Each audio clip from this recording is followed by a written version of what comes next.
Hola, ¿cómo andan? Bienvenidas y bienvenidos a Seguimos Educando. Acá estamos, llegando a toda la Argentina, a cada rincón del país en el cual nos dejan acompañarlos. En esto de la educación a distancia, de aprender sin ir a la escuela. Estamos esperando la escuela y no la queremos reemplazar, pero queremos ayudar, ponerle el hombro a la comunidad educativa en esto de incorporar el aprendizaje desde lejos, sin estar juntos en un aula, sin tener esa dinámica de encontrarnos todos en el mismo lugar, pero tratando de mantener viva la llama del conocimiento, del aprendizaje, de la curiosidad. Y por eso estamos acá, todos los días para ustedes. Y queremos, además, que te cuides, tener presente varias cosas que tenés que hacer, además de salir lo menos posible de casa. Por ejemplo, lavate las manos varias veces por día, ya lo sabés, pero por las dudas te lo recordamos, varias veces por día, y un rato largo. Evita tocarte los ojos, la nariz y la boca.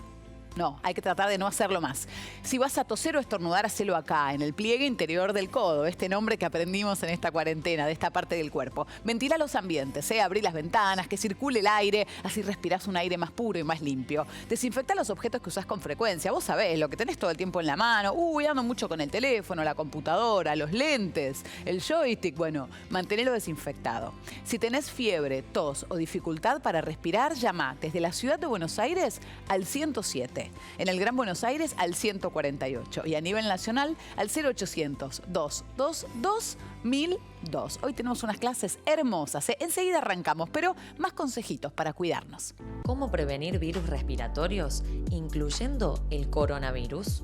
Lavarse las manos frecuentemente, sobre todo antes de ingerir alimentos y bebidas y luego del contacto con superficies en áreas públicas. Al toser o estornudar, cubrirse la nariz y la boca con el pliegue del codo. Inmediatamente después, lavarse las manos. Evitar el contacto directo con personas que tengan enfermedades respiratorias. Si viajaste a países con circulación del virus y sos docente, no docente o estudiante, se recomienda aislamiento domiciliario por 14 días, aunque no tengas los síntomas. Podrás solicitar licencia extraordinaria. Seamos responsables para evitar el contagio. Para más información, comunícate con el Centro de Salud de la Universidad Nacional de Río Cuarto. En un rato vamos a tener clase de formación ética y ciudadana con Julieta, pero ahora llegó el momento de lengua y literatura con Micaela. ¿Cómo andas, Mica? Hola, Ángela, ¿todo bien? ¿Todo bien? Sí. Bueno, cambiaste el look. ¿Tenías el pelo verde? Sí, estoy innovando, es la peluquería de Mica. La peluquería de Mica, muy bien, buenísimo. Bueno, ¿y qué tema nos trajiste hoy? Bueno, hoy vamos a trabajar con los textos expositivos. Ajá, qué interesante. Miren, les voy a contar algo. Si lo tienen al cuaderno número 3... de ciclo básico, aprovechen y váyanlo a buscar porque vamos a tomar un ejercicio de acá. ¿Con qué objetivos vamos a trabajar, Mica? Bueno, nuestros objetivos van a ser primero reconocer la estructura de este tipo de textos, ver qué recursos aparecen y también vamos a trabajar con una pregunta que va a estar durante toda la clase y en la siguiente también que vamos a seguir con este tema. Y tiene que ver con pensar, ¿hay una sola manera de exponer, es decir, de explicar, de enseñar? Enseñar es como un sinónimo, ¿no? Para que lo pensemos. Bien, súper interesante. Sí. Bueno, empecemos con material, así ya nos metemos en el tema. Así arrancamos, vamos. ¿Deseas ser un científico? Vas a necesitar años de estudio. Entonces no tengo esperanzas. No es necesario que todos sean científicos. Existen galaxias lejanísimas que no podemos ver y sin embargo sabemos de ellas.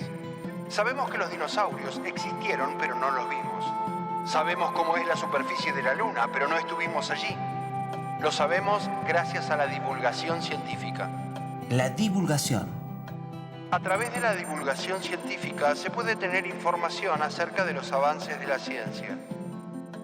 Hay personas que se dedican a esta tarea. Son divulgadores científicos. Dan a conocer temas científicos de manera que estén al alcance de un público amplio. Pero ¿cómo trabaja un divulgador para comunicar temas aparentemente complejos de manera sencilla y a su vez que sean agradables e interesantes? ¿Cómo decirlo de manera que lo entiendan todos? Así que estamos hablando en definitiva, Mica, de dar a exponer o dar a conocer temas complicados de una manera sencilla. Sí, y lo que vamos a ver es que hay diferentes tipos de textos donde podemos encontrar esto. Por ejemplo, un manual, una enciclopedia. Hoy en día, dentro de las redes del formato digital, podemos encontrar también mucha de esta información, es decir, estos tipos de textos que exponen, que hablan sobre un contenido en particular que puede ser de diferentes disciplinas. Puede ser de ciencias naturales, de ciencias sociales, de las artes, es decir, que es amplio. ¿Y es lo mismo divulgación que exposición? No. ¿Qué sucede? Todos los textos de divulgación son expositivos explicativos, es decir, que tienen esa trama. Pero no todos los textos expositivos son de divulgación. ¿Eso qué quiere decir? Vamos a pensar, por ejemplo, en el caso, vamos a movernos a la esfera científica, vamos a pensar en los textos que se producen. Bueno, hay muchos científicos que hacen textos para comentar sobre sus avances, sus descubrimientos, nuevos conceptos. ¿Qué sucede? Muchas veces esos textos no están pensados para que lleguen a muchísima gente y se entienda de manera sencilla, sino que muchas veces el destinatario de ese texto es otro profesional, es decir, otro científico. Entonces ahí ese texto, si bien es expositivo, no es de divulgación. Claro. No es para explicarlo de manera sencilla, sino para gente que ya entiende sobre el tema.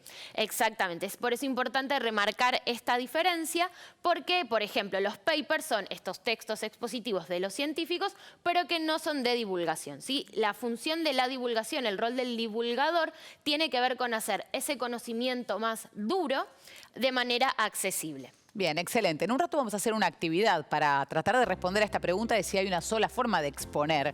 Ya estamos empezando a ver que no, pero enseguida vamos a hacer una actividad. Pero antes, más material sobre el tema que nos trajo Mica.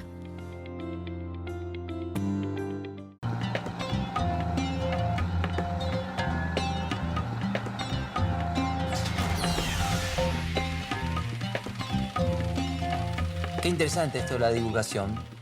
Tantos mundos, tantas realidades. Y lo podemos tener a nuestro alcance, gracias a los divulgadores. El interés en divulgar los principios de las ciencias y de las artes tiene su historia. Contame más. En el siglo XVII, en Europa, se empezó a distinguir entre la educación y la divulgación científica.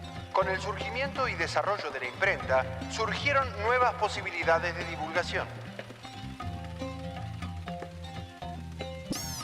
Se considera uno de los primeros clásicos de la divulgación científica a las Conversaciones acerca de la pluralidad de los mundos, escrita por Bernard Le Bouillier de Fontenelle en 1686. Esta obra tuvo un éxito sin precedentes que se prolongó durante casi todo el siglo XVIII, con 33 ediciones, sin contar las traducciones, solo entre 1686 y 1757. Las Conversaciones de Fontenelle presentaba un diálogo entre un sabio amable y una bella marquesa. De esa manera, los conocimientos científicos se trataban de una manera ágil y agradable de leer. Los textos de Fontenelle hicieron llegar a un público muy amplio información que de otro modo hubiera quedado en manos de los académicos. Es muy interesante este tema de la historia de la divulgación y la ciencia. Pero vamos a la actividad. Mica, dale. Sí, vamos a empezar. Acá traje, en este pizarrón, dos textos que ya no son bastante conocidos porque estuvimos trabajando con los géneros periodísticos. Entonces, lo que vamos a ver ahora es cómo aparece la exposición en este tipo de formato, es decir, en esta esfera. Vamos a ir con nuestra primera nota. Sí. ¿Sí? Y me parece súper importante empezar leyendo el título, ¿sí? Vamos a marcar ciertos elementos que ya conocemos y algunos nuevos. Entonces, ¿por qué es importante el título? ¿Querés leerlo? ¿Qué es el coronavirus? Síntomas, tipos, causas y prevención. Bueno, acá aparece la pregunta. La pregunta en los textos expositivos es súper importante. ¿Por qué? Porque ordena, yo a partir de una pregunta, que es el coronavirus, que desconozco, voy a buscar una respuesta, es decir, me van a dar esa información. Entonces, acá el título funciona también como disparador. Recordemos que siempre tiene la función de llamar la atención del lector, pero en este caso sobre un tema en particular, sobre un contenido específico, que es el coronavirus. Entonces, así aparece el título. Vamos a leer el primer párrafo, ¿te parece? A ver, dice, El coronavirus fue descubierto en la década del 60, pero aún se desconoce el verdadero origen de cada uno de sus tipos de brotes. Aunque no es posible encontrar un origen único del coronavirus, sí está comprobado que ciertos animales como los murciélagos son más propensos a ser portadores y reservorios. La tasa de mortalidad del COVID-19 es baja. Se calcula del 2% al 4% en función de las características del país y de su sistema sanitario. Pero sí existe una población de riesgo que debe tomar medidas especiales. Su expresión más grave puede ser una neumonía aguda, aunque la sintomatología dependerá siempre del paciente en cuestión, su estado de salud, edad y situación inmunológica. Bueno, ¿qué vemos en estos primeros párrafos? Primero que es una introducción, es decir, nos prepara para ver qué es lo que se va a desarrollar en el texto. Pero además ya aparecen ciertas palabras claves que tienen que ver con el contenido, con la disciplina sobre la que se está explicando. A eso lo llamamos el campo semántico, es decir, que son esas palabras que son similares, pueden ser verbos, acciones, adjetivos o sustantivos, pero que son de la misma disciplina. Por ejemplo, situación inmunológica. ¿Sí? Claro. O, por ejemplo, tasa de mortalidad. Sintomatología. Sintomatología, ¿dónde la viste si la marcamos? Acá, sintomatología. ¿Sí?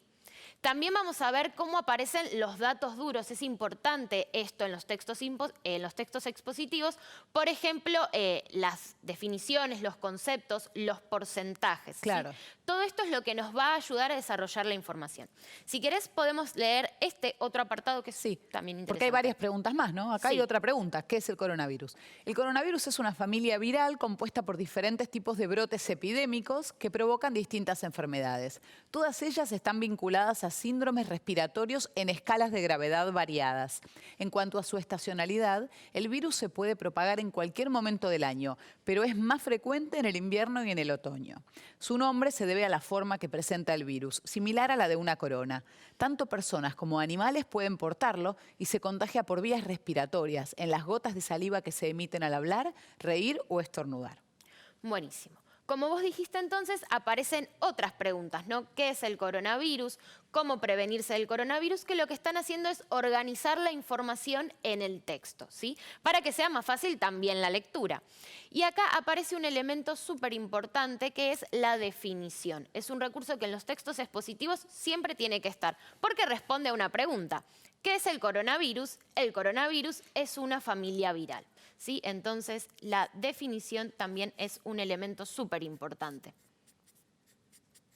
Y vamos a avanzar un poquitito más para ver cómo aparece la información, ¿no? Porque vemos que aparecen en formas de texto, en formas de párrafos, pero si nos movemos acá, vamos a ver que está organizada de otra manera. Sí, la principal sintomatología es disnea, dificultad para respirar, tos, malestar general y escalofríos, fatiga, dolor de garganta y de cabeza, fiebre, secreción y goteo nasal. Solo en algunos tipos de coronavirus podría aparecer como síntoma algún incidente gastrointestinal como la diarrea.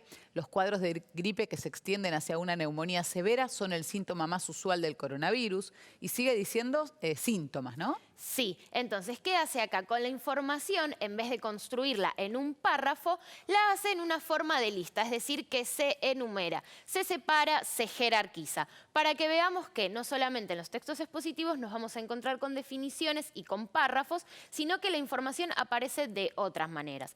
Pensemos que esto está publicado en un diario, en un medio de comunicación, entonces este texto va a llegar a muchísima gente, por lo que la información tiene que aparecer bien clara y ordenada. Vamos a pasar a esta otra nota para que veamos un poquito la diferencia entre estos dos textos. Vamos a ver que tenemos el título, pero que ya no es una pregunta, ¿sí? Eso tiene que ver con que el enfoque sobre el coronavirus va a ser diferente. ¿Querés comenzar a leer los primeros párrafos? El mundo llegó al 1.000.000 de infectados por coronavirus, dice el título. La cronología del COVID-19.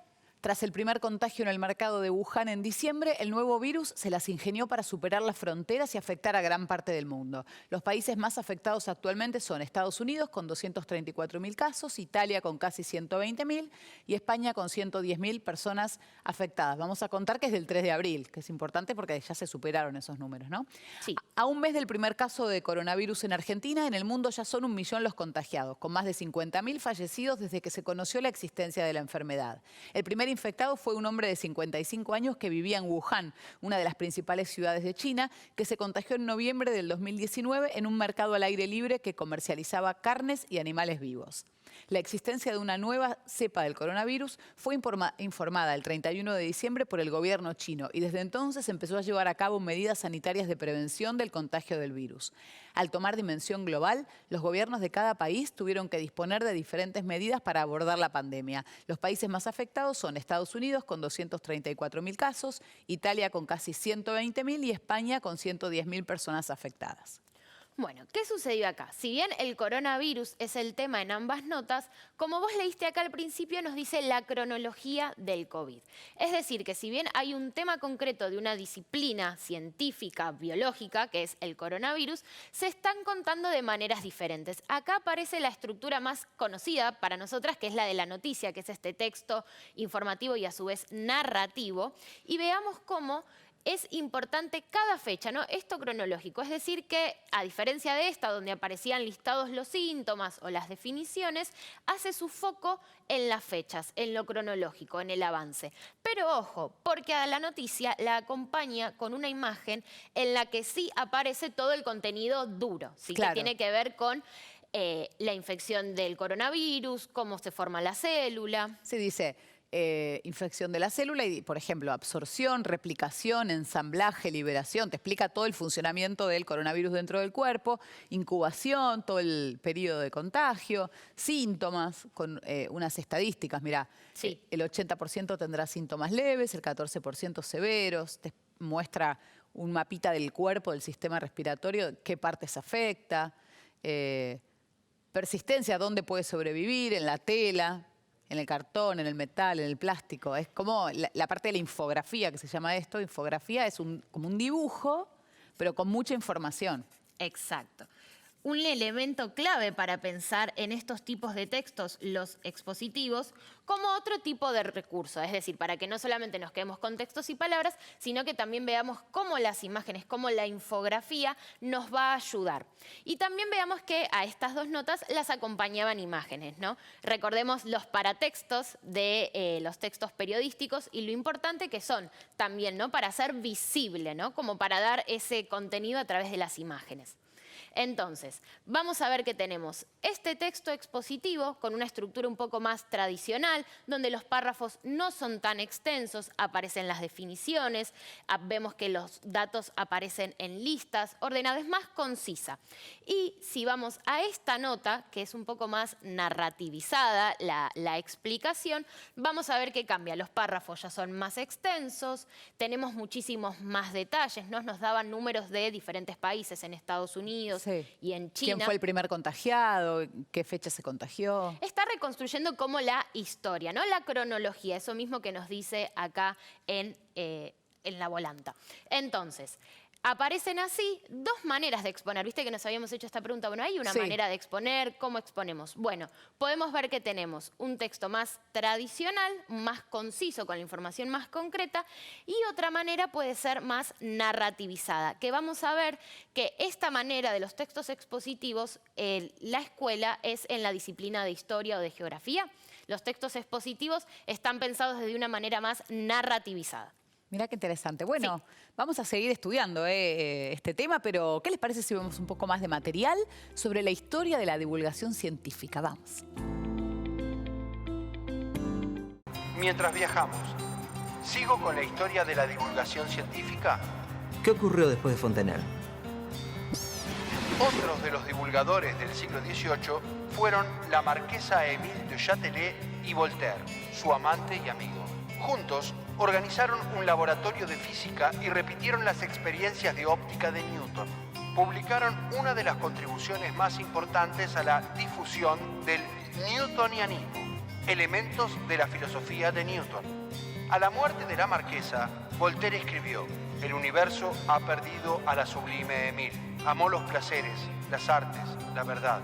Los dioses que le dieron su alma e ingenio guardaron para ellos su inmortalidad". En el siglo XVIII, la enciclopedia de D'Alembert y Diderot es uno de los textos que mejor ejemplifica la fusión ilustrada de la divulgación científica, el progreso técnico y material, la psicología, la ética y la crítica social. La enciclopedia está compuesta por 21 volúmenes de textos, 12 láminas y 2 de índice general. Un total de más de 25.000 páginas. Con todo esto, buscaban que todos los saberes que había producido la humanidad durante siglos llegaran a nuevos lectores. Desde ese momento, la preocupación por crear y mantener los medios para que la gente pudiera acceder a los diferentes saberes fue creciendo. Está buenísimo el tema de hoy de textos expositivos. En un rato vamos a seguir hablándolo con Mica, pero llegó el momento de hacer un recreo. Eso sí, nos vamos a ir con algo que te puede servir, ¿eh? ¿Cómo funciona un cajero automático? Tal vez sepas, a lo mejor no. A lo mejor hay algún adulto en tu casa que tampoco sabe usar un cajero automático. Lo puedes invitar a ver lo que te vamos a mostrar o también puedes aprender. Seguimos educando, estamos en clase de lengua y literatura con la profe Mica. Estamos viendo textos expositivos, ¿no? Sí, vamos a trabajar, ahora vamos a seguir con una nueva actividad, con un cuadernillo. Bien, este es el cuaderno de la actividad. Si lo tenés en casa, anda a buscarlo. Es el cuaderno 3, de este nivel de ciclo básico. Si no lo tenés, sabés que en la escuela tienen uno para vos. Anda a buscarlo. Y si no, no te preocupes que te lo vamos a mostrar acá en el programa también. Pero bueno, si lo tenés, el cuaderno, podés buscar la página 39, que es el ejercicio que nos quiere mostrar Mica. Sí. Antes de eso vamos a escribir en el pizarrón esta pregunta que nos sirvió como disparadora.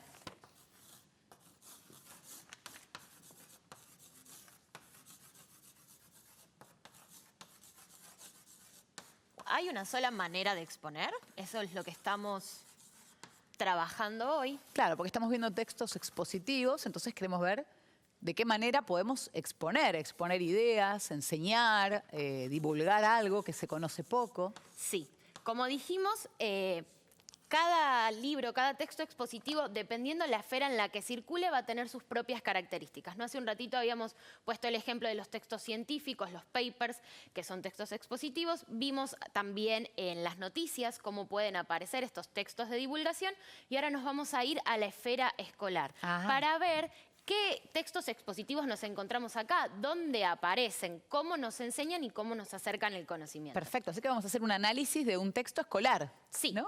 Ahí lo tenemos. Aquí tenemos impreso y grande, lo mismo que encontramos acá en el cuaderno 3, página 39. A ver. Sí, vamos a hacer primero como un pantallazo general de todo lo que podemos encontrar en estas páginas y después vamos a marcar los elementos puntuales. ¿Qué es lo primero que podemos ver? Así, a grandes rasgos. Bueno, el día que se va a tratar este tema, jueves 28 de mayo. Sí. Ciencias naturales. Muy bien, entonces ya acá nos aparece la disciplina sobre la que vamos a trabajar. Y después hay varios como acápites, ¿no? Subtítulos o títulos que dividen las partes del texto que dicen, por ejemplo, nutrición en los seres vivos, actividad 1, actividad 2 y actividad 3. Muy bien, entonces, como vimos otra vez, aparece el título, ¿no? Que es la nutrición en los seres vivos, y lo que vos dijiste, los subtítulos, que nos ayudan a organizar la información a lo largo de todo el texto. Como vimos, no es un texto de solamente una hoja, sino que es un texto que implica varias páginas porque es mucho el contenido. Entonces, como es extenso, siempre es importante usar recursos que nos ayuden a ordenar la lectura. En este caso, los subtítulos son los ordenadores por excelencia. Claro, además de los rojos que nos dividen en 4, la explicación de la nutrición y 3 actividades, que está bueno porque te dicen anda a la actividad 2 y no tenés que leer todo para encontrarla. Te fijas en el titulito rojo, pero también están los títulos negros, subtítulos en negro, que hablan de contenidos, ¿no? La nutrición en organismos quimiosintetizadores, la nutrición en organismos heterótrofos, lo vimos todo acá en biología en su momento, macronutrientes, micronutrientes, la importancia de una alimentación saludable. Bueno, y además de los subtítulos tenemos los dibujos y las fotos, ¿no? También esta especie de infografía que también la vimos acá en su momento en la clase con la profe Analía. Un locro, qué hambre me da. Acá el trabajo de la planta, ¿no? De la fotosíntesis, bueno. ¿Y esto qué es? Tejido vegetal. Mira, hay como un zoom. Un zoom de microscopio de tejido vegetal. O sea que esto también me ordena y me da información, los dibujitos. Y acá un cuadro que no me quiero olvidar, ¿no? Sí, súper importante también, ¿no? Justo que marcas el cuadro que aparece como otra manera de mostrar la información. Tenemos las imágenes, tenemos la infografía y este cuadro que en este caso tiene algunas preguntas, ¿no? ¿A qué se llama alimento? ¿Qué tienen en común la comida? ¿No? Que nos está pensemos que este es un cuadernillo para la escuela. Entonces, como vos dijiste, aparecían las actividades, que eso es algo que en los manuales nos ayuda un montón, porque vemos un contenido y luego hacemos una actividad. Y en este caso, este gráfico que tiene que ver con, bueno, ¿qué sabemos de los alimentos? ¿A qué se llama alimento? ¿No? Que tiene que ver con el lector, es decir, como hay una interpelación hacia quién está leyendo el texto. Y después hay unos destacados, ¿no? Sí. Unos recuadros. Por ejemplo, acá te destaca sustancias orgánicas y sustancias inorgánicas. Acá destaca, concepto importante, las enzimas son proteínas que aceleran, etcétera. Habla de las enzimas. Acá tiene un link, un hipervínculo para entrar en un cuaderno. Cómo luego existo, que es un episodio que lo puedes encontrar acá. Y acá un espacio para anotaciones también. Sí, pensemos que, como dije, estamos en la esfera escolar, ¿no? En el mundo de la escuela. Entonces, todo lo que va a aparecer nos va a ayudar a que el conocimiento duro de biología sea mucho más fácil, que lo podamos entender. Claro. Entonces, aparecen diferentes elementos. Me voy a acercar al pizarrón porque quiero escribir lo que encontramos hasta ahora, que fueron muchas cosas. Los recursos. Entonces, vimos que aparecen los paratextos. Título, subtítulo, que nos ordenan. También vimos las imágenes. Aparecen los gráficos, que no es lo mismo, los gráficos van a tener los datos duros, muchas veces aparecen los gráficos de barra, los gráficos de torta. En este caso no aparecen, pero para que lo tengamos en cuenta, que nos ayudan a volcar los datos numéricos.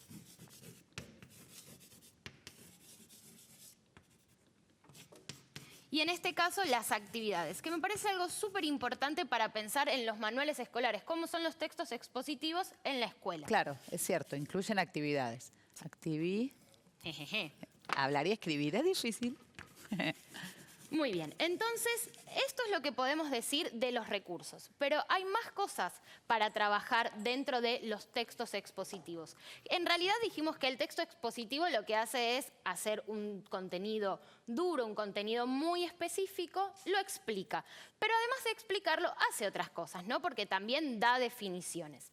Si te parece, podemos leer los primeros párrafos. Bueno, bárbaro.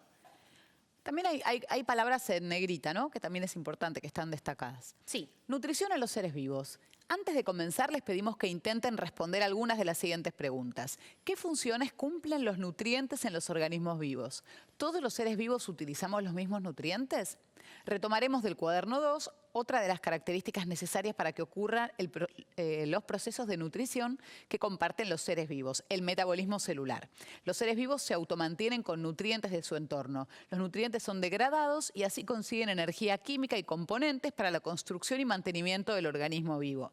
Estos procesos químicos esenciales reciben el nombre de metabolismo celular porque ocurren en las células e incluyen la digestión, la producción de energía, respiración y la síntesis de componentes celulares y estructuras. El metabolismo se considera como la interacción de reacciones destructivas o de degradación llamadas catabólicas y constructivas o de síntesis llamadas anabólicas. Los procesos químicos anabólicos y catabólicos esenciales que utilizan los seres vivos surgieron temprano en la historia evolutiva de la vida. Los virus, como vimos en el cuaderno 2, si bien poseen material genético, no crecen y no pueden reproducirse por sí mismos.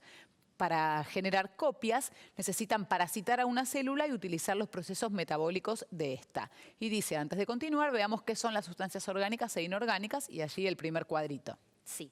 Entonces, ¿qué es importante de este texto? Como vos dijiste, aparecen las negritas que tienen que ver con estos recursos que nos ayudan en la lectura, es decir, los conceptos que son más importantes, pero además estos dos primeros párrafos funcionan como la introducción al texto expositivo. Y tienen más preguntas. Tienen más preguntas. Vamos a tener siempre un montón de preguntas en estos tipos de textos porque nos ordenan, es decir, la pregunta, al dar la respuesta ya estoy informando. Claro, la pregunta un poco me dice qué voy a aprender, de qué me va a responder. Cuando yo leo qué funciones cumplen los nutrientes en los organismos vivos, bueno, creo que este texto me lo va a responder, por eso me lo hace preguntar. Sí, es decir, es un anticipo. La Claro. introducción nos anticipa cuáles son los contenidos que vamos a desarrollar. Y como vos dijiste, la pregunta aparece como algo clave.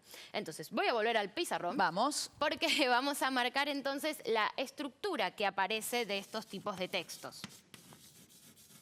Como vamos a ver, siempre es muy similar, ¿sí? Entonces, la estructura empieza con la introducción. Sí.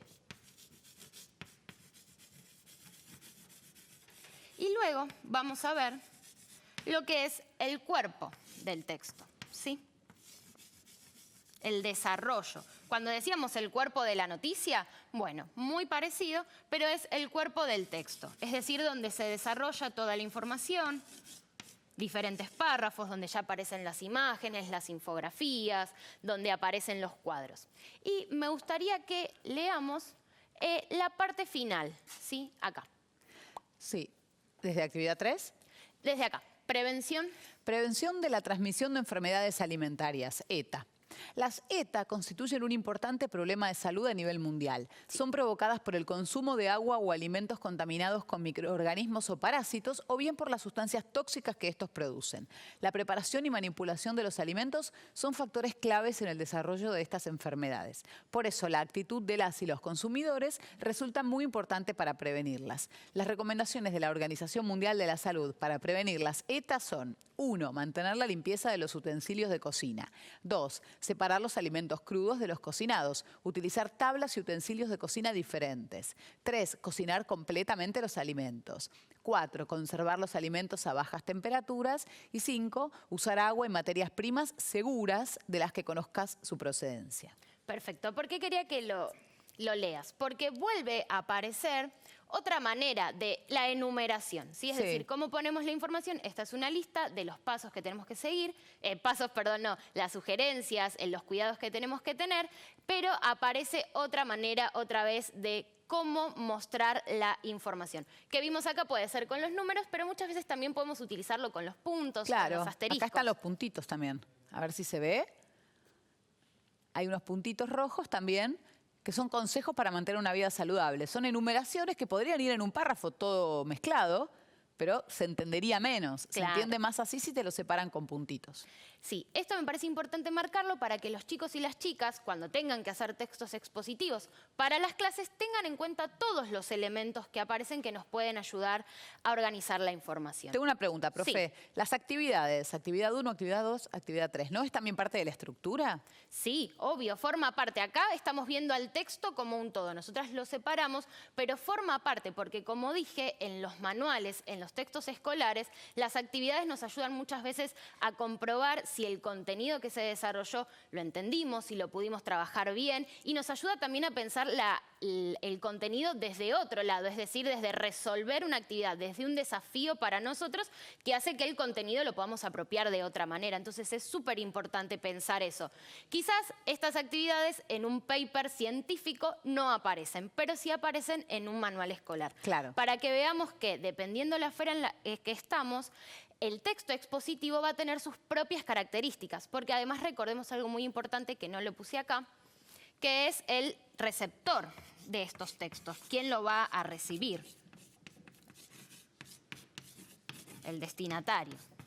Eso es muy importante, ¿no? Porque recién nos contaste, por ejemplo, que no es lo mismo escribir una nota científica en un diario que escribir en un paper científico que solo van a leer otros científicos. Porque entonces yo, según quién es mi destinatario, voy a usar palabras más difíciles o las voy a explicar y voy a decir qué significan. No es lo mismo escribir para un alumno, por ejemplo, que le tengo que explicar un poco todo el tema, que escribir para un especialista, un biólogo que ya conoce todo y yo le voy a explicar algo muy específico, ¿no? Exactamente. Aparece así entonces, como vos dijiste, otra vez el campo semántico, que me parece que eso es algo importante a tener en cuenta en estos textos, porque, por ejemplo, si yo voy a trabajar con ciencias naturales, todos los conceptos que voy a usar, las palabras más importantes, tienen que estar relacionados con el campo, con la disciplina de la biología. No voy a hablar de narradores, ¿no? Quizás es un ejemplo medio obvio, pero que es importante tener en cuenta. Bueno, mira, acá en literatura estamos hablando de ciencias naturales. Pero para entender el texto, claro. No estamos hablando de la necesidad de la actividad física en la vida, sino que estamos mostrando el texto, sí. Entonces, para que tengamos en cuenta cómo el campo semántico es otro de los no solamente de los recursos, sino que forma parte del texto. Son las palabras que nos lo van a ayudar a componer y a desarrollar la información. Entonces, como pudimos ver acá, aparece un texto expositivo escolar, que cumple con la estructura un poco más tradicional, porque aparecen los conceptos, aparecen diferentes recursos, vimos que aparecen también listas, aparecen actividades y también aparecen definiciones. Quería que, si podíamos leer una acá. Esta no sería una definición, espérame que... Se trata de... Ay, la había marcado. Un momentito. ¿Qué tal macronutrientes? Y acá está. Muchas gracias, Ángela. Ahí está. Vamos con esa, así ya podemos terminar con esta parte de los recursos. Los macronutrientes son los que el organismo requiere en mayor cantidad y permiten el aporte de materia y energía que facilitan el mantenimiento, crecimiento y funcionamiento del cuerpo. En este grupo se encuentra el oxígeno, el agua, las proteínas, los lípidos y los hidratos de carbono. Gracias a la presencia de agua en las células, ocurren los procesos metabólicos en los seres vivos. Y después también explica, define qué son los hidratos de carbono y qué son las proteínas y qué son los lípidos. Y sigue con micronutrientes, qué son las vitaminas y qué son los minerales. Perfecto, entonces aparece, que era la estructura que quería marcar de la definición, cuando digo X es Y. Los macronutrientes son los que el organismo requiere. Aparece entonces la estructura de la definición, porque ya la habíamos dicho, pero no la habíamos ejemplificado, puesto. Entonces tengo un concepto. Los macronutrientes es desarrollo y puedo terminar con una sola palabra, es decir, terminar la definición o sigo desarrollando, para que veamos también cómo organizamos en los textos las definiciones. Entonces, esto es un poco todo lo que implican los textos expositivos. Como vemos, no solamente damos definiciones, sino que clasificamos, también ejemplificamos. Es decir, que los textos expositivos, para cumplir su función, hacen un montón de cosas, no solamente dar definiciones, ¿no? Bien. ¿Qué les parece si lo vemos por escrito?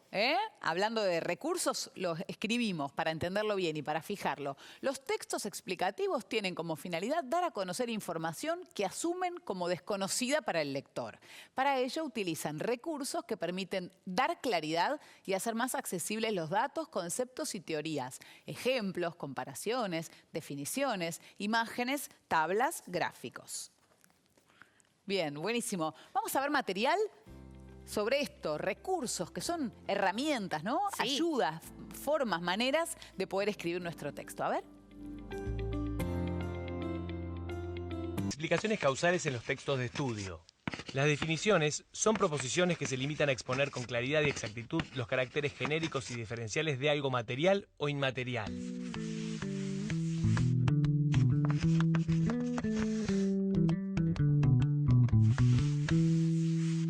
¿Cuál de los siguientes enunciados no es una definición?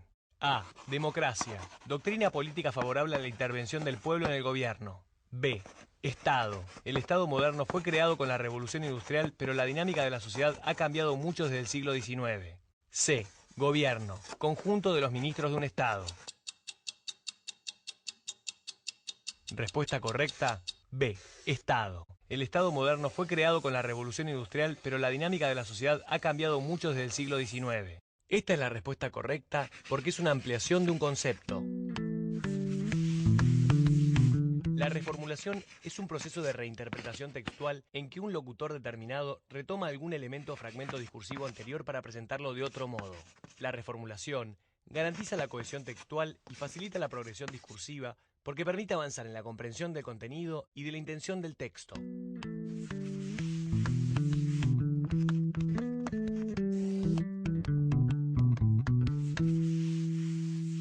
¿Cuál de los siguientes enunciados es una reformulación? A. Es importante que los estudiantes aprendan a votar, es decir, entender el compromiso que implica el acto de votar y realizarlo de manera responsable y consciente. B.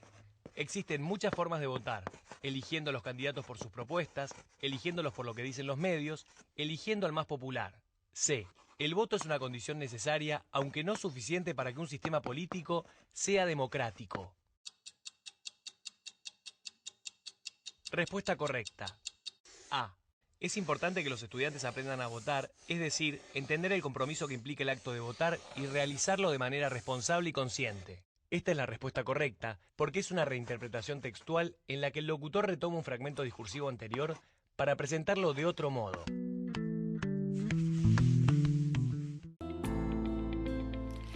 ya casi se termina la clase de Mica, pero antes queremos mostrarte otro material. Atención, material exclusivo de Seguimos Educando que resumen todo lo que vimos hoy sobre textos expositivos. Ahí va.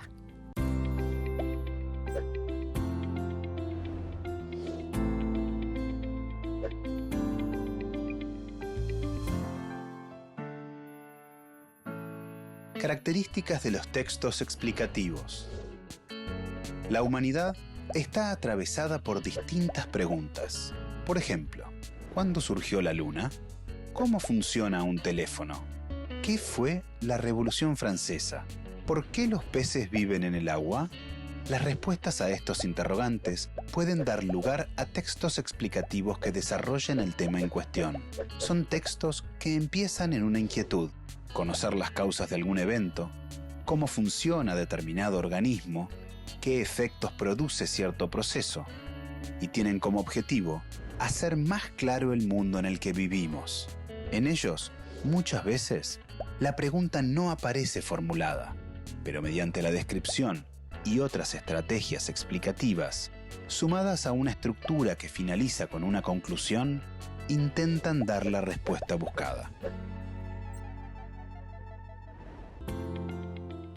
Bueno, muy bien, muy explicativo el material sobre textos explicativos. Antes de despedirnos, Mica, ¿qué conclusión nos dejas de la clase de hoy? Bueno, me parece súper importante retomar esto que divulgación no es lo mismo que exposición y además pensar que todas las áreas, todas las disciplinas pueden exponerse, los conocimientos se pueden acercar de una manera más accesible. Vamos a ver que dependiendo del formato, el medio en el que circule y en la esfera va a tener sus características particulares, pero es súper importante recordar también los recursos que vimos para que los chicos y las chicas cuando estén en casa trabajando con estos tipos de textos los puedan usar para organizarlos. Buenísimo. Bueno, muchas gracias, Mica, por todo. Gracias a vos. Bueno, enseguida viene Julieta, ya se está preparando para la clase de formación ética y ciudadana. Pero primero me voy a ir al patio imaginario a ver un poco el sol y las nubes. Recreo. Enseguida seguimos educando.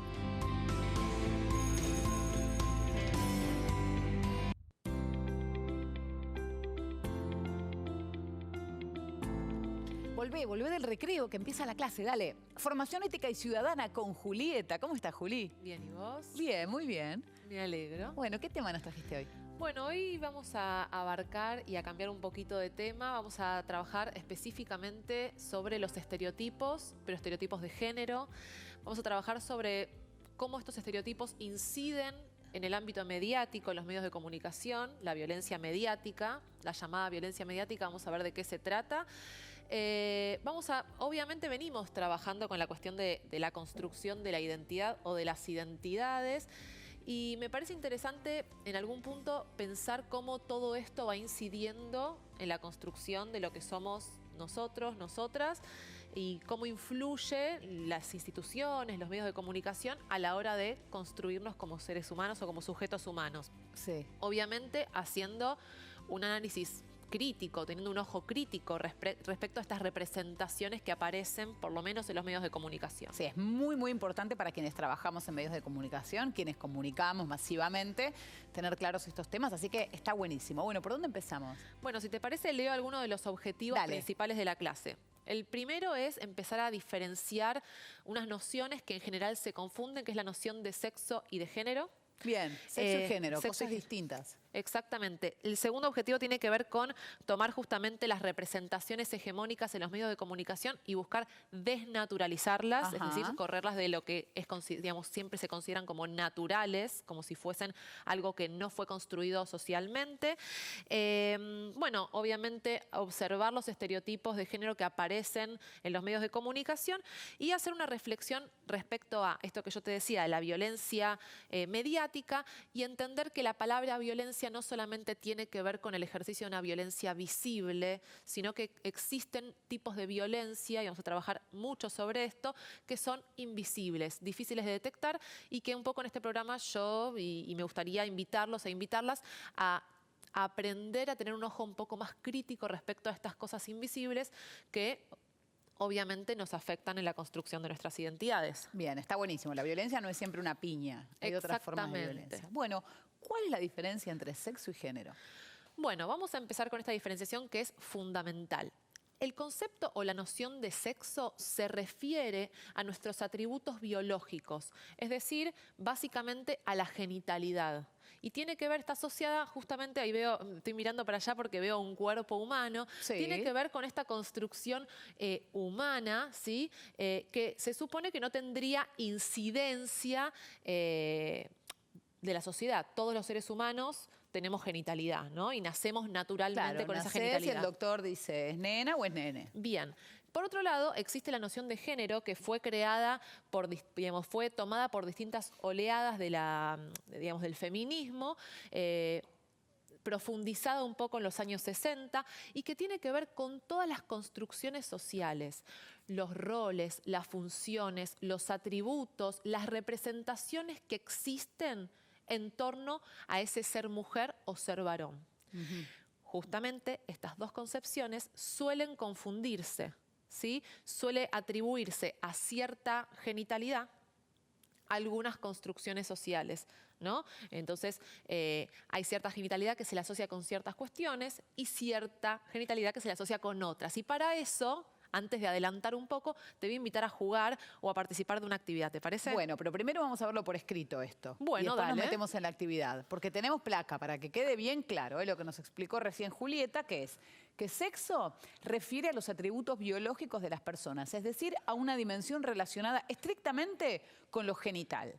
Género, en cambio, da cuenta de la diferencia entre la dimensión biológica y los atributos, funciones, roles, responsabilidades e identidades que se construyen socialmente y que determinan estructuras y jerarquías de poder en la sociedad.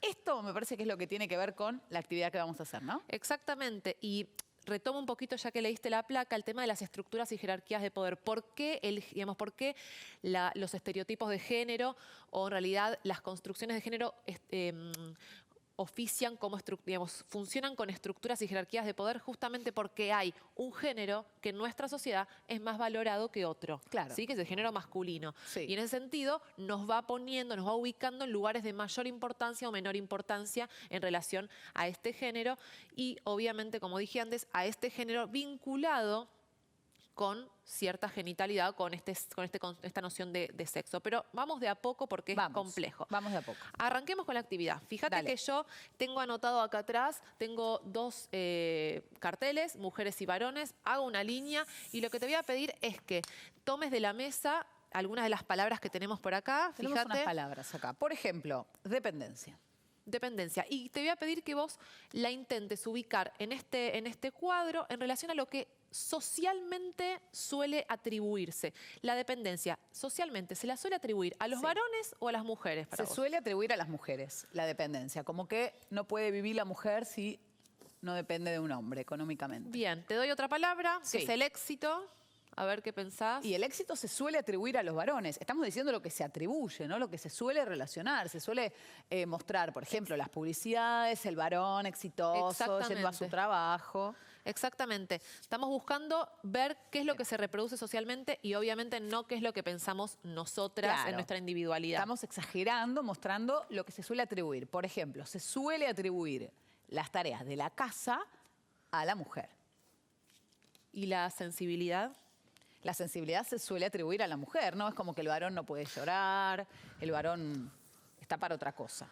Bien, te doy mecánica. La Voy mecánica se tomando- suele atribuir al hombre, o sea, nadie va a creer que a una mujer le va a gustar la mecánica. ¿Y la libertad? Y se suele atribuir al hombre, ¿no? Bien. ¿Ponemos algunas más, te Me dan parece? ganas de llorar. Te dan ganas de llorar, sí. Fútbol, bueno, esta es la historia de mi vida. Hace muchos años, cuando yo era chiquitita, el fútbol no estaba relacionado con las mujeres, no se nos atribuía para nada y todavía cuesta. El fútbol está relacionado, Bueno, vos, según Ángela, los prejuicios, trabajás. con los varones. Yo soy periodista deportiva cuando no hay pandemia y hay fútbol. Y porque me gusta desde muy chiquita el fútbol y yo los estereotipos de género los sufrí en carne propia y son la historia de mi vida. El hecho de que porque a mí me gustaba algo que estaba asociado a otro género, no lo podía hacer. Bien, ¿y hoy todavía te sigue sucediendo esto? Todavía me sigue sucediendo, sí, que me dicen, pero si vos sos mujer, ¿cómo vas a hablar de fútbol? Bueno, o para ser mujer sabes bastante, como si estuviera atribuido a una genitalidad, como si hubiera una relación entre una pelota y la genitalidad masculina. Y también como si alguien pudiese opinar, ¿no? Como con la facilidad de opinar sobre lo que vos sos. Eso además. Eso además. Bien, danza. La danza está atribuida a la mujer. ¿Cuántos varones que les gusta bailar sufren por eso? O por ahí quieren ir a clase de danza y no hay otro varón, están solos. O por ahí se burlan los amigos, ¿no? Bueno, o en la escuela tienen clase de danza las chicas, Claro. o clase de gimnasia las chicas, y los varones siempre tienen clase de fútbol. Anoche hablábamos con mi marido, ¿por qué casi siempre los varones bailan mal? O en los casamientos el varón no quiere bailar, ¿no? O no le gusta, no, yo bailo mal, porque justamente se le atribuye la danza a la mujer y el varón se está quedando afuera de algo que a lo mejor le gustaría. No, y muchas veces también el temor de los varones, de la mirada de los mismos varones, ¿no? Digo, ahí hay una estructura, como yo decía, jerárquica. Obviamente el varón tiene en esta sociedad, los atributos del varón son privilegiados, pero también hay una mirada ante los varones que va perjudicando la construcción de la identidad del varón. Claro. Algunas palabras más y si cuidado querés está terminamos. relacionado con la mujer, ¿no? Es como que habitualmente relacionamos el cuidado con una mujer, con la mamá, con la hermana mayor, con la abuela. Exactamente. Bueno, y a la mujer con la maternidad, justamente. La noche está en general asociada al varón. Es como que la mujer que vive de noche está mal vista. La mujer que disfruta la noche. Exactamente. La fuerza, La fuerza está generalmente asociada al varón. los hijos e hijas, Todos a la mujer. todos a la mujer. Generalmente asociado. Vamos como con que las los últimas hijos dos. son de la madre. El chico se enferma y la que tiene que faltar al trabajo para cuidarlo es la mamá, en general. Exactamente. La belleza está como asociada a la mujer. Y los varones te dicen, pero es porque ustedes son más lindas que nosotros. No, para vos somos más lindas, pero para, No, para una mujer heterosexual puede ser más lindo un varón que una mujer. Exactamente, y sobre todo también la presión sobre la belleza. Las mujeres tenemos que ser bellas en cualquier circunstancia. Al hombre esa presión no le juega, porque no es un atributo valorado dentro de la masculinidad el ser lindo o feo, ¿no? Claro. Es a la mujer a la que todo el tiempo nos presionan en las publicidades, que para ser más linda hay que usar una crema, que para ser más linda hay que maquillarse, que para ser digo, todo eso va teniendo ciertas presiones sobre nosotras. Y además, cuando nos miramos al espejo, no nos reflejamos en esa imagen de todo aquello que aparece sobre nosotras. Entonces, siempre, ¿qué sentimos? Que las que venimos falladas somos nosotras, ¿entendés? Sí. Bueno, Poder.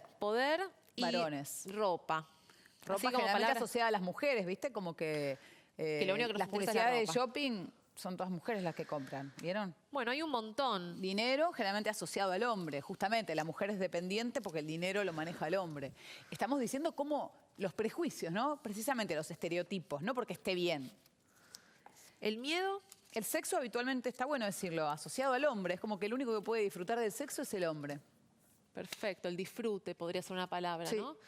El deseo. Bueno, el miedo, ¿A la mujer? No sé. para mí sí. Como que el hombre es el fuerte, que te ¿El va a hombre puede tener rescatar. miedo? ¿Puede mostrar Claro, no. frente a los hombres temor? No. ¿Puede mostrar frente a la mujer temor? No. Pareciera ser que el hombre no puede sentir ni vergüenza ni miedo. Sí. ¿Sí? Bueno, si querés elegir una más, los autos Bueno, vamos con los autos. o el trabajo, si te gusta más. Tómate bien un papelito. Bueno, vamos a poner los dos. Porque Dale. los dos habitualmente asociados al hombre, ¿no? Trabajar.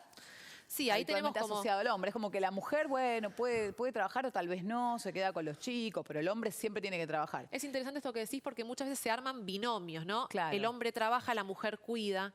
El hombre sale a la noche, la mujer se queda en la casa. Claro, mira, fuerza, sensibilidad, Exactamente, se arman binomios. trabajo, hijos. Exactamente. Y al igual que sucede con mujeres y hombres, ¿no? Tenemos un binomio como si Claro. no existiesen otras representaciones identitarias que no fueran la de mujer y varón. Además hay gente que no se siente identificada ni con mujer ni con varón. Exactamente. Hay gente que nació con una genitalidad pero se siente identificada con otra cultura, con otra Con otro género. representatividad Sí. cultural. ¿Qué hacemos con esto? Esto, mira, en primer lugar, esta actividad, lo que yo quisiera hacer es romper, porque una de las cosas que estamos haciendo en esta clase es romper, buscar romper con los estereotipos. ¿Cómo rompemos? En primer lugar, borrando esta línea del medio y en segundo lugar, sacando estos papeles, ¿sí? Para pensar que todo esto en realidad nos representa a todos, a todas, me gustaría decir a todes, a todas las personas. Todo esto Nos puede representar. nos Porque puede algo- representar o no a las no. personas o sujetos humanos, ¿no? A Forman alguien le parte- puede gustar el fútbol, a otro le puede gustar la danza, a otro puede elegir tener hijos, uno puede elegir no tener. podemos buscar la libertad, podemos tener sexo, podemos tener fuerza, cualquiera. Exactamente, exactamente. Entonces, en ese sentido, es interesante pensar cómo funciona de esta manera. ¿Por qué? Porque a la genitalidad, a esta palabra que yo decía que es la noción de sexo, se le atribuye arbitrariamente, es decir, sin ningún tipo de relación concreta, ciertas características, ciertos atributos. Entonces, pareciera ser que cuando nacemos con cierta genitalidad, entonces, desde el nacimiento ya nos asocian a los hijos, ya nos asocian al cuidado, a las mujeres, ¿no? A la danza. Y a los hombres, cuando nacen, ni siquiera habiendo desarrollado todavía un grado de personalidad, ya se le asocian estas nociones. Y eso tiene que ver con la confusión o con la relación que se hace arbitraria entre la genitalidad o la concepción de sexo y la concepción de género y todo lo que implica dentro de la concepción de género que tiene que ver con las construcciones sociales y culturales. Está buenísimo. Bueno, le preguntamos a los chicos y las chicas qué opinaban de esto. ¿Querés ver el material? Dale, Dale, a ver qué opinan los chicos y las chicas.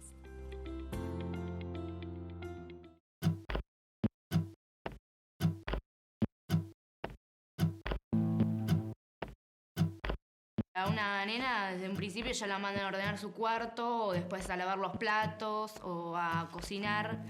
Y a un nene en cambio eso no le piden, ¿viste? O cuando es adolescente ya lo dejan salir más solo y a una chica la cuidan más.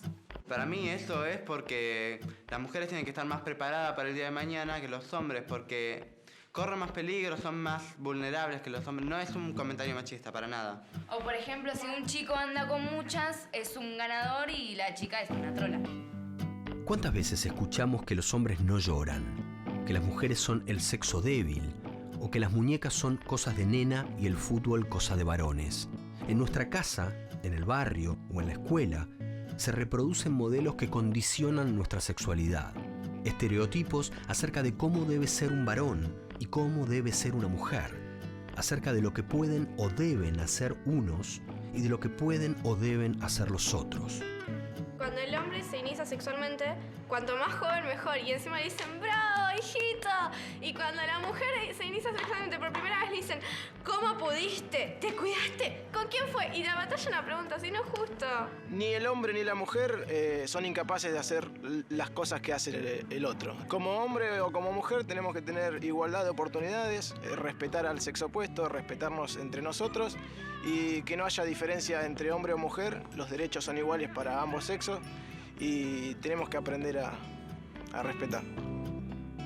Pienso que también es una tontería eso de que las mujeres y los hombres tienen que estar estructurados a hacer algo y esto es esto para los hombres y esto es esto para las mujeres, que me parece que está mal. Yo pienso que desde mi generación y de la escuela podemos hacer que esto cambie y para que todos seamos iguales. No existe una sola forma de ser persona. Cada ser humano es único e irrepetible. No importa tu identidad sexual. Todos tenemos deseos, historias y necesidades diferentes, pero también tenemos el mismo derecho a ser respetados como somos y a ser tratados por igual. Bueno, Julia, ahí los chicos y las chicas les pasa lo mismo. Hay cosas que se asocian a lo masculino y cosas que se asocian a lo femenino. Claro, de hecho, en el tape hay una de las chicas, en el material hay una de las chicas que dice, no es justo. Claro. ¿No? Y claro que no lo es, no es justo. Muchas veces en el aula aparece esta idea, ¿no? De que, por ejemplo, cuando las mujeres salen con muchos chicos, las que son heterosexuales, salen con muchos chicos, son consideradas o son juzgadas, y cuando un hombre sale con muchas chicas, entonces un varón sale con muchas chicas, entonces ese varón es arengado por otro. Claro. Y muchas veces también estas decisiones, digamos, el caso de las chicas de no estar con muchos varones o viceversa, tiene que ver con las presiones sociales, que obviamente están internalizadas en nuestro cuerpo. Digamos, lo que yo no quiero decir acá es que alguien es culpable, que no hay una persona culpable de todo esto. Todos y todas tenemos que tener una mirada crítica, empezar a deconstruir, empezar a pensar cómo nos nombramos, qué decimos, qué no decimos, pero también lo tenemos internalizado, así nos han criado, así prendemos la tele y vemos lo que vemos. Entonces, es nuestra tarea modificarlo, pero además también nosotros lo sufrimos en carne propia. toda esta estructura de estereotipos de género y toda esta presión alrededor y Claro, los el que no prejuicios. encaja en el estereotipo lo sufre, ¿no? El que no encaja en un estereotipo, en el que sea, lo sufre. Exactamente. Ni hablar de la presión sobre las mujeres y ni hablar de la presión que sienten las personas que además no se autoperciben ni como mujeres ni como varones. Esas personas directamente no tienen ni siquiera un resguardo en palabras, porque ni siquiera el lenguaje está construido para esas personas. Wow. Sí. Ahora, por ejemplo, el estereotipo del dinero, ¿no? El trabajo y el dinero. ¿Qué pasa si, por ejemplo, la mujer gana más que el hombre? El hombre se siente humillado por una situación que es de lo más natural. Uno de los dos puede ganar más que el otro. Bueno, suele ser una situación conflictiva en los vínculos. Quizás los chicos, las chicas lo pueden ver en su familia. Es conflictivo. Bueno, hay que empezar a pensar en esto. Hay que empezar a pensar que todos somos sujetos humanos, que todos y todas somos personas y que nada de esto tiene que ver con nuestro sexo, con nuestra genitalidad. Claro. Tiene que ver pura y exclusivamente con construcciones sociales y con una cultura occidental, patriarcal, en la que vivimos. Bueno, te quiero hacer una pregunta. Por Sí. una palabra que la voy a escribir porque me parece que es la clave de la clase de hoy. Dale. Y quiero que me digas qué significa. Estereotipos. Bien, las nombramos mucho y no dijimos... bueno, igual lo trabajamos la clase pasada. Bueno, los estereotipos, yo lo había dicho la clase pasada, que tienen que ver con imágenes simplificadas e incompletas de las personas. ¿Qué quiere decir esto? Tomamos una parte y la convertimos en un todo. Son generalizaciones. Te pongo un ejemplo. Todos o todas las argentinas son, no sé, futboleros o futboleras. Bien, ese es un estereotipo en base desde la noción de la nacionalidad.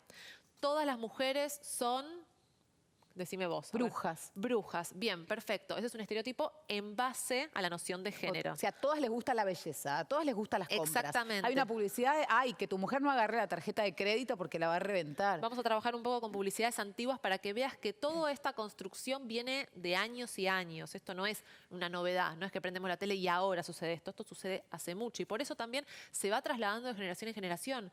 Por eso también la familia pesa mucho en esto.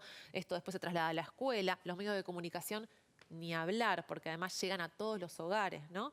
Y van mellando e instalando ciertos estereotipos, ciertas imágenes simplificadas, no permitiendo mirar al ser humano en su totalidad, mirando una partecita y generalizando, diciendo todas las mujeres son. No hay todas las mujeres, no hay todos los varones. Cada uno es una particularidad y va construyendo su particularidad en relación a su propio deseo, a su propia autopercepción. De eso se trata. Está buenísimo. Bueno, y tenemos más material.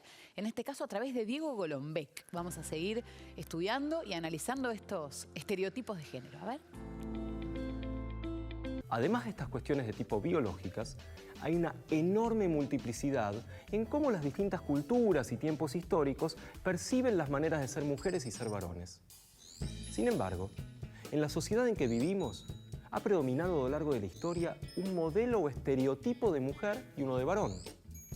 En estos estereotipos se define y limita lo que pueden o deben hacer las personas de acuerdo a su sexo, es decir, se asignan una serie de roles, características, modos de ser y actuar que supuestamente son adecuados al sexo biológico.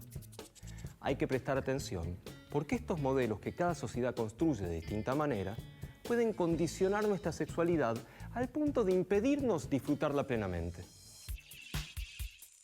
¿Qué son los estereotipos? Imagínate que decimos que todos los argentinos son lo que quieras, lo que se te ocurra. Lindos, feos, honestos, ladrones. Ese es un estereotipo. Está armado en función de la nacionalidad. Pero también puede haber estereotipos en función del sexo o la orientación sexual. Como cuando se dice todas las mujeres, o todos los hombres, o todos los gays son o tienen lo que se te ocurra. El problema es que los estereotipos brindan una imagen simplificada y limitada de las personas, en lugar de considerar sus particularidades. Pero además, suelen orientar nuestros juicios, nuestras emociones, nuestras valoraciones, nuestra manera de actuar. Es decir, que se traducen en prácticas concretas en la vida cotidiana, irresponsables, descuidadas, y también en muchas otras situaciones de desigualdad. ¿Cómo son los estereotipos de género? Todavía se escucha a gente referirse a las mujeres como el sexo débil. Esta idea junto con muchas otras, se viene repitiendo desde hace muchísimo tiempo. No tiene ninguna validez científica. Al mismo tiempo, tiene consecuencias negativas. Si se sitúa a las mujeres en condiciones de debilidad, probablemente no se les confíe en puestos de responsabilidad o de decisión para los que se supone que hay que tener cierta fortaleza. En la sociedad en que vivimos, tradicionalmente y aún hoy, se ha fijado un papel más dominante para los varones y de mayor sumisión para las mujeres. Pensa un poco y mira a tu alrededor. Vas a encontrar un montón de ejemplos. Y seguro que no nos damos cuenta en la mayoría de los casos. Esto es porque nos parece algo natural, que siempre fue así y siempre lo será. También podés identificar el modo en que estos estereotipos aparecen en los discursos o imágenes cotidianos de la radio, la tele, internet, los videojuegos, las revistas y los diarios. Para poder evitarlos, vas a tener que prestarles atención, identificarlos y analizarlos. Bueno, es muy interesante, profe, cómo se relacionan los estereotipos con lo que decíamos antes del género, ¿no? Exactamente, y por eso es que yo intento hacer mucho hincapié en establecer este ojo crítico frente a todo. Frente a todos los mensajes que se van construyendo en torno al género. ¿Por qué? Porque muchas veces esos mensajes cuentan o están conformados por ciertos estereotipos que adentro, digamos que en algún punto lo que hacen es invisibilizar ¿qué? Formas de discriminación, claro, prejuicios, ¿no? Todos los estereotipos lo que hacen es instalar una única manera de ver algo, en este caso de ver lo que es ser mujer, varón o cualquier construcción identitaria. Cuando tenemos una única manera, todo aquel que se sienta, se autoperciba, desee por fuera de eso, por fuera de lo que se espera, por fuera de los mensajes instalados, se va a sentir incómodo, incómoda, o va a querer apegarse a aquello que se espera de él o de ella y no va a poder desarrollar su identidad de forma plena. Deseo, tiene que renunciar a su deseo para cumplir un mandato de la sociedad. Entonces, por eso despegar un poco el propio deseo es súper difícil, ¿no? Pero despegar un poco el propio deseo, empezar a pensar cómo nos autopercibimos y fijarnos si nos autopercibimos digamos, hegemónicamente o en relación a aquello que se espera de nosotros y nosotras, si esto puede modificarse, qué nos pasa con los otros y con las otras, ¿no? Que muchas veces establecemos una mirada crítica a quienes no, como decías vos, yo siempre jugaba al fútbol y por eso me criticaban o estaba estereotipada como la machona. Primero que se burlaban de mí porque me gustaba el fútbol toda la vida, pero además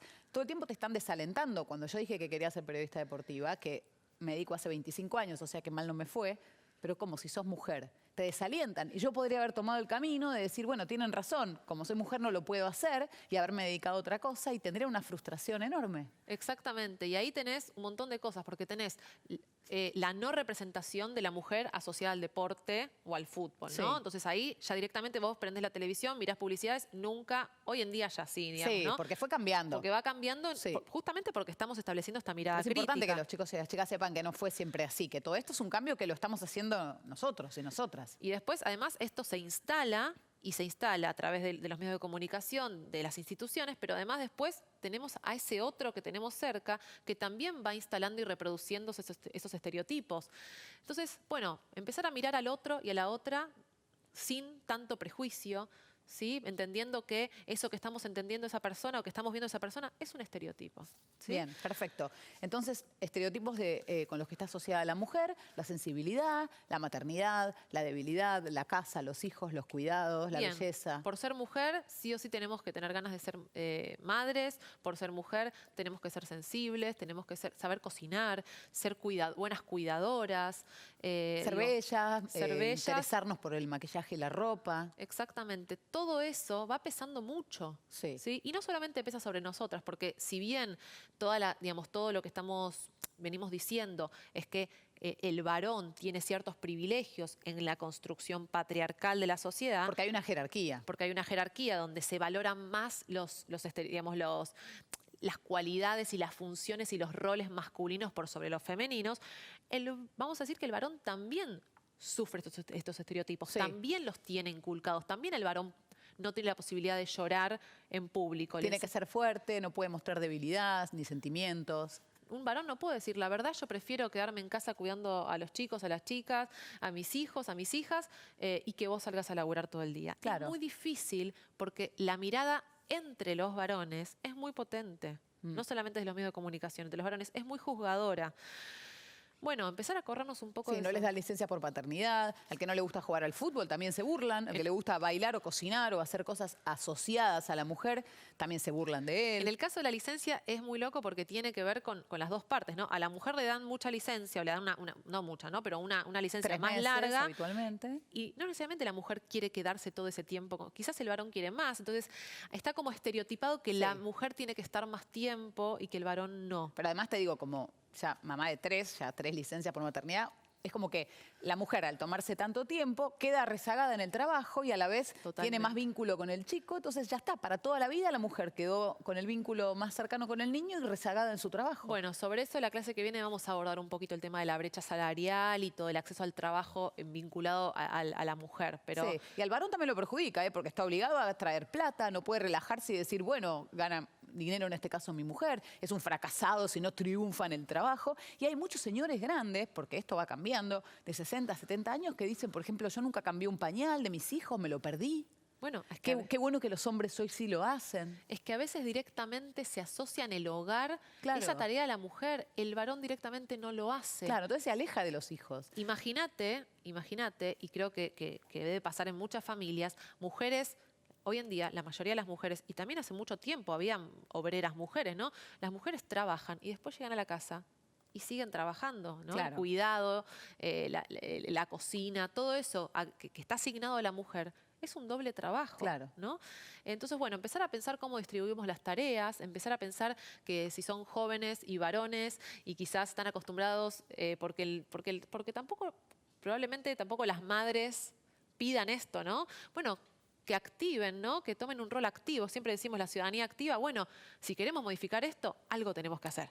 Está muy bien. Bueno, ¿qué quiere decir patriarcado? Bueno, el patriarcado es el modelo de sociedad en el que vivimos actualmente, en donde justamente dijimos que se valora a la masculinidad, se le da un rol de dominancia, ¿no? de dominación. Eso es el patriarcado, una sociedad donde el varón, la masculinidad es la que domina, ¿no? Entonces, toda nuestra sociedad, toda nuestra estructura está signada por esta noción, ¿sí? Incluso, lo digo de vuelta, desde el lenguaje, ¿no? Que siempre hacemos como un debate, no vamos a entrar en eso ahora, pero digo, muchas veces, incluso desde las imágenes, desde la palabra, la mujer no está mencionada, ¿no? No aparece. Y bueno, esto viene de años y años y, digamos, ahora lo podemos hablar y traerlo acá porque justamente estamos buscando romper, rearmar, no romper, no destruir, rearmar nuestra forma de vincularnos. Está muy bien. Y vamos a ver una historia a propósito de este tema. Hablando de identidad y de cómo construyo mi identidad cuando no encajo en ningún molde, en ningún estereotipo, vamos a conocer la historia de Loana Berkins. Ella es la primera travesti que tuvo un empleo público. Fue asesora de Patricio Chegaray, un legislador porteño. Fundó la primera cooperativa laboral trans y además fue la gran impulsora de la Ley de Identidad de Género. Murió en 2016, pero vamos a aprovechar este material para conocerla mejor. Loana Berkins preside la Asociación de Lucha por los Derechos de Travestis y Transexuales y es una reconocida militante por los derechos de las minorías sexuales. Nació y creció en un pequeño pueblo de Salta, con nombre de varón, pero con otra identidad que ella se encargaría de afirmar en cada acto de su vida, desde el momento mismo en que su padre la echó de casa a los 13 años, desde el nombre elegido que fue Loana. Su historia parece encarnar aquello que alguna vez escribió Simone de Beauvoir: no se nace mujer, se llega a serlo.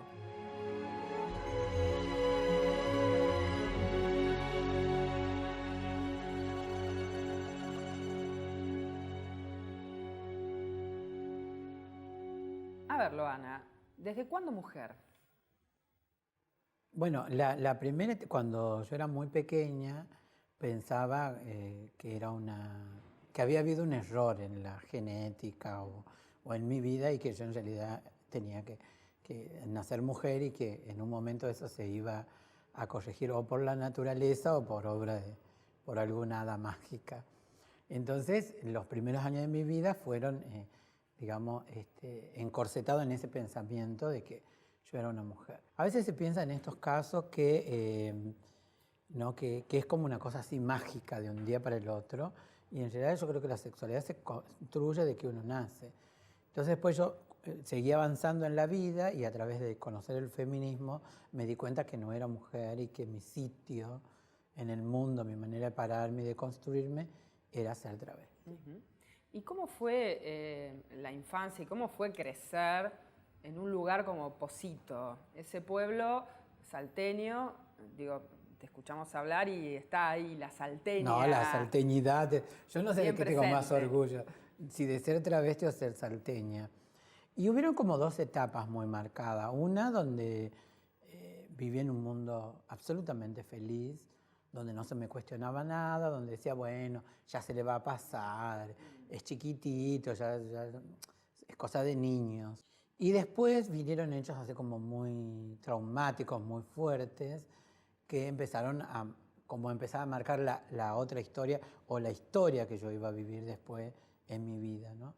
Y esa ya no fue tan Dentro feliz. de la propia familia y en particular vos siempre recordás con tu papá. La guerra fue con tu papá, ¿no? Sí, mi papá, un hombre así de mucho carácter, bastante autoritario.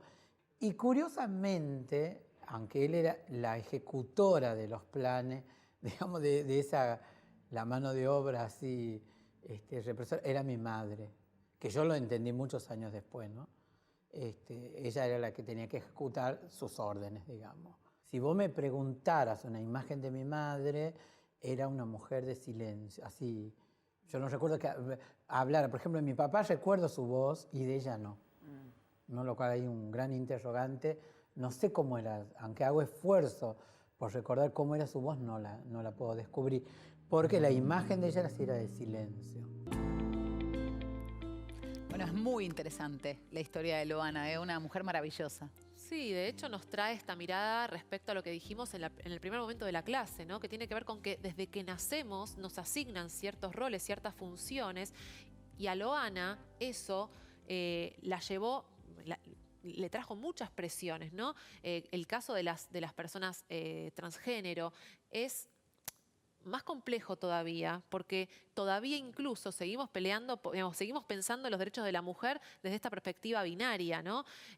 Bueno, vos dijiste, Loana murió en el 2016. La verdad es que la tasa de mortalidad de las personas trans hoy en día también sigue siendo, digamos, mueren muy jóvenes. Mueren muy jóvenes. ¿Por qué? Porque no hay toda una estructura, incluso desde el Estado, de acompañamiento. Empiezan a aparecer, ¿no?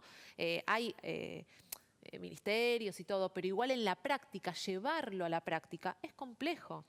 Es complejo e implica muchos años de lucha, como lo ha hecho Loana, que ha sido fundamental, ¿no? En la lucha por las personas trans. Sí, para visibilizarlas, para comprenderlas, para entender qué significa ser trans, qué es lo que sienten, qué es lo que los perjudica y los hace sentir afuera de la sociedad, que son todos estos estereotipos. Exactamente. Entonces me parece interesante empezar a pensar, bueno, ¿cómo hacemos para que la sociedad sea más igualitaria? Sí. ¿Cómo hacemos para generar espacios para que cada uno pueda sentirse, autopercibirse como lo desea, sin sentir presiones que coarten esa libertad? Bien, excelente. Vamos a hacer un recreo con esta palabrita, la más linda de todas. Recreo, ¿eh? Enseguida seguimos educando y seguimos pensando cómo podemos ser todos un poquito más libres.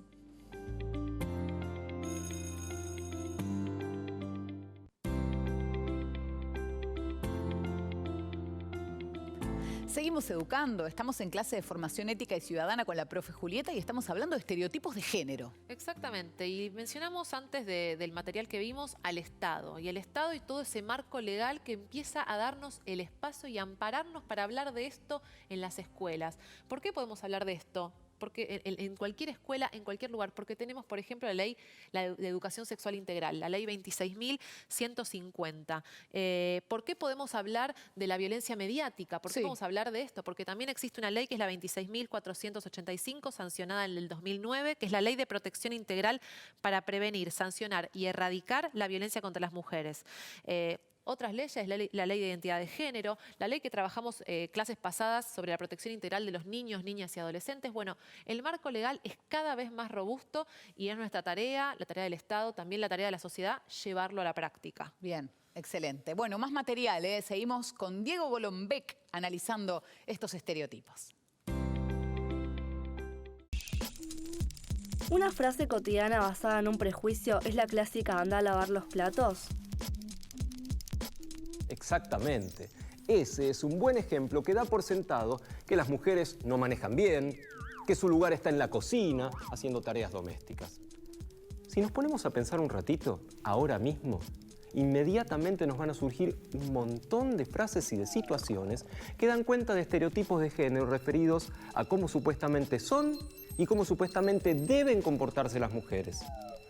Algunas se refieren, por ejemplo, a los juegos y otras actividades recreativas, otras a la vida laboral o a los comportamientos esperados en la vida social. Por ejemplo, cuando a las nenas o a las adolescentes se les insiste en que deben aprender a realizar las tareas de la casa, cocinar, lavar, planchar. Es raro escuchar que estas recomendaciones se las hagan a los varones, como dando por sentado que estas tareas son responsabilidad de las mujeres. Pensemos en otra situación de lo más normal. Cuando a una mujer que ha cocinado algo sabroso se le dice, ahora ya te puedes casar, como si la mujer debiera obligatoriamente casarse y como si una vez que lo haga, cocinar va a ser una de sus obligaciones. Esto es algo permanentemente reforzado en las publicidades de productos de limpieza y electrodomésticos. Imagina una publicidad cualquiera. Seguramente son las mujeres las que sufren la suciedad de la casa y las que se vuelven mágicamente felices ante la aparición de un nuevo detergente o producto para lavar la ropa.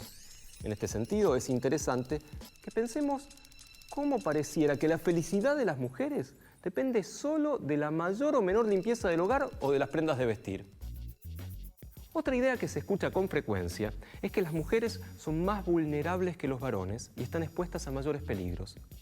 Los presupuestos de las ideas preestablecidas sobre ciertos comportamientos y actitudes que se le atribuyen a las nenas y las mujeres adolescentes, que se traducen en frases como que las chicas son más aplicadas, prolijas y ordenadas, las chicas son buenas para las materias humanísticas, las nenas no dicen malas palabras, las nenas no juegan brusco, las chicas son más tranquilas, las chicas son más románticas, a las mujeres les gustan las películas o los libros o historias de amor. Las chicas son coquetas y paro, porque seguro que a vos se te van a ocurrir muchas más. Como vemos, a partir de estas frases y muchas otras, en general la gente espera que las mujeres, cuando aún son niñas, sean delicadas y obedientes, y que después se casen, tengan hijos y asuman la mayoría de los quehaceres domésticos, incluida la crianza de esos hijos. De hecho, aunque muchas mujeres trabajen fuera de su casa, siguen teniendo sobre sus espaldas las mayores responsabilidades respecto de lo doméstico. ¿Pero solo sufren estos mandatos las mujeres? Ojo, los mandatos, los prejuicios y las generalizaciones también afectan a los varones. Los mandatos sociales que reciben los varones son otros, pero también suponen una carga importante de prejuicios. Por ejemplo, se da por sentado que los varones deben esforzarse por ocupar un lugar social central, de privilegio, tener decisión, poder de discriminación sobre las situaciones que viven. Al mismo tiempo, en muchos ámbitos de la sociedad, no se ve con buenos ojos que los varones expresen sus emociones o sentimientos y pidan ayuda. Desde muy chicos se les exige mostrarse fuertes, responder en forma agresiva, ganar peleas, ser autosuficientes. A veces se les repite a los varones desde muy chicos que los hombres no lloran. Pareciera que para ser hombres hechos y derechos, nunca hay que llorar y tienen que aguantarse lo que sea. Tanto los varones como las mujeres experimentamos cada día muchas emociones. Nos alegramos por un logro, nos entristecemos por la pérdida de un ser querido, nos duele un amor no correspondido o una relación de pareja que no funciona. Nos sentimos heridos ante un agravio o una traición. Nos emocionamos con un gesto de afecto, una palabra de aliento, o con la letra de una canción o la escena de una película. ¿Por qué entonces los varones no tendríamos el derecho de expresar estas emociones y compartirlas con otras personas? Negar esa posibilidad también es poner a los varones en condiciones de desigualdad. ¿Y qué pasa, profe, con los medios de comunicación? Bueno, en el caso de los medios de comunicación, como dijimos antes, lo que vamos a ver sostenido todo el tiempo es esta violencia simbólica, invisible, ¿no? Que no duele en el cuerpo, pero duele adentro. Vamos a ver, te invito, si quieres, a ver unas publicidades de viejas antiguas. Son antiguas porque antes estábamos menos deconstruidos, pero en realidad sigue pasando. Pero trajimos unas antiguas para que se vea bien como Exactamente. con Yo claridad. creo que en la publicidad mucho no se ha modificado. Hay algunos intentos, pero es muy poquito. Vamos a ver, por ejemplo, acá a una mujer que dice para usted, señor. A la mujer se la muestra de cuerpo entero, a la mujer asociada a los objetos que se están vendiendo, ¿no? La mujer sirviendo, como siempre vos decías, ¿no? Único para caballeros, ¿no? Como si esto, creo que es un whisky, ¿no? Claro, Y el unos placer es habanos. para el varón y la mujer Exactamente. solo lo está sirviendo. Exactamente. Ella no puede tomar el whisky ni nada. Exactamente, ¿no? Y una cuestión ahí como de ubicarse al lado de los objetos. En este caso, por ejemplo, mirá. Sí, dice, no te preocupes, querida, no quemaste la cerveza. No quemaste la cerveza, exactamente. O Bueno, sea, no solo cocina, sino que además se le quemó. Exactamente, ¿no? Tratándola como si fuese una tonta la mujer mirándolo a él de forma idolatrándolo. Claro, Él perdóname que quemé la comida. Él vestido de traje, ella vestida, ¿no? Como más como ama de casa, ¿no? Asociada a la cocina. Y llorando ella, ¿no? Y Con llorando, un pañuelito. con un pañuelito. Y como diciendo, ay, perdóname, disculpa. Bueno, vamos a esta. Ah, qué bien esa, ¿eh? Esta es tremenda, linda. tremenda. ¿La ven? Es una publicidad de pantalones y la mujer, ¿no? Dice, es bueno tener una mujer alrededor de casa, sí, en casa. Bueno, esta es tremenda, me parece que no tengo que explicar nada. El hombre pisando la cabeza de la mujer, acá vemos la estructura jerárquica, patriarcal y desigual en una imagen absolutamente. Y después traje solamente para que vean dos imágenes intervenidas por un fotógrafo libanés, que es esta, y ahora les muestro la otra, llamado Eli Resalá, ahí está, que lo que hizo fue tomar publicidades antiguas y en la actualidad hacerle un giro, ¿no? Claro. Ubicar a la mujer en el rol del varón. Mirá lo que dice arriba de la original. Dice, mostrale que es un mundo de hombres. Entonces está el hombre con el traje y la mujer lo sirve arrodillada, como casi suplicando que le preste atención. Y claro, en esta intervención, que justamente lo que quiere es mostrar lo ridículo de la publicidad original, dice, mostrarle que es un mundo de mujeres y el que sirve es un varón, ¿no? Absolutamente. Fíjate qué raro que nos parece, ¿no? Qué desubicado que nos parece ver al hombre acá y qué poco desubicado nos parece la mujer, porque tenemos el ojo ya muy entrenado. Claro, el hombre vestido de traje y la mujer en bata nos parece normal. La mujer de traje y el hombre en bata nos parece raro. Bien, eso es porque nos han entrenado el ojo, ¿no? Para mirar este tipo de imágenes. Y vamos a la última, que es muy parecida, ¿no? La mujer viniendo de trabajar, ¿no? Esta es la intervención. Se llama publicidades, se le llama contrahegemónicas, ¿no? En lugar de mostrar lo hegemónico, lo valorado socialmente, se muestra lo contrario. Claro, es el hombre que vuelve de trabajar, la hijita que lo va a saludar y la mujer mira desde la cocina. Exactamente. Y la actual está invertido, ¿no? Sí. La mujer viene de trabajar y el padre o el hombre es el que está mirando por la ventana. Bien, la patita arriba, todo, patita ¿no? arriba. Y dice, tremendo. Y dice, bueno, ya dice la mujer no sale de la cocina, no se va de la cocina, dice acá el hombre, ¿no? Bueno, me parece muy interesante esta tarea, empezar a mirar con esos ojos las publicidades y empezar a ser críticos de esto que nos van incorporando desde un lugar silencioso, simbólico. Sí, y hablando de lo simbólico, ¿qué podemos hacer contra la violencia mediática? Hay una ley. Exactamente, dijimos antes que el Estado tiene un rol fundamental, que tenemos un marco legal y que existe esta ley de protección integral para prevenir, sancionar y erradicar la violencia contra las mujeres. En general asociamos la palabra violencia a la violencia física, pero también incluye en un artículo, que es el artículo 6, inciso F, un apartado en relación a la violencia mediática y simbólica. Si te parece, lo leemos. Dale. Violencia mediática contra las mujeres. Aquella que se considera, ¿no?, por violencia mediática.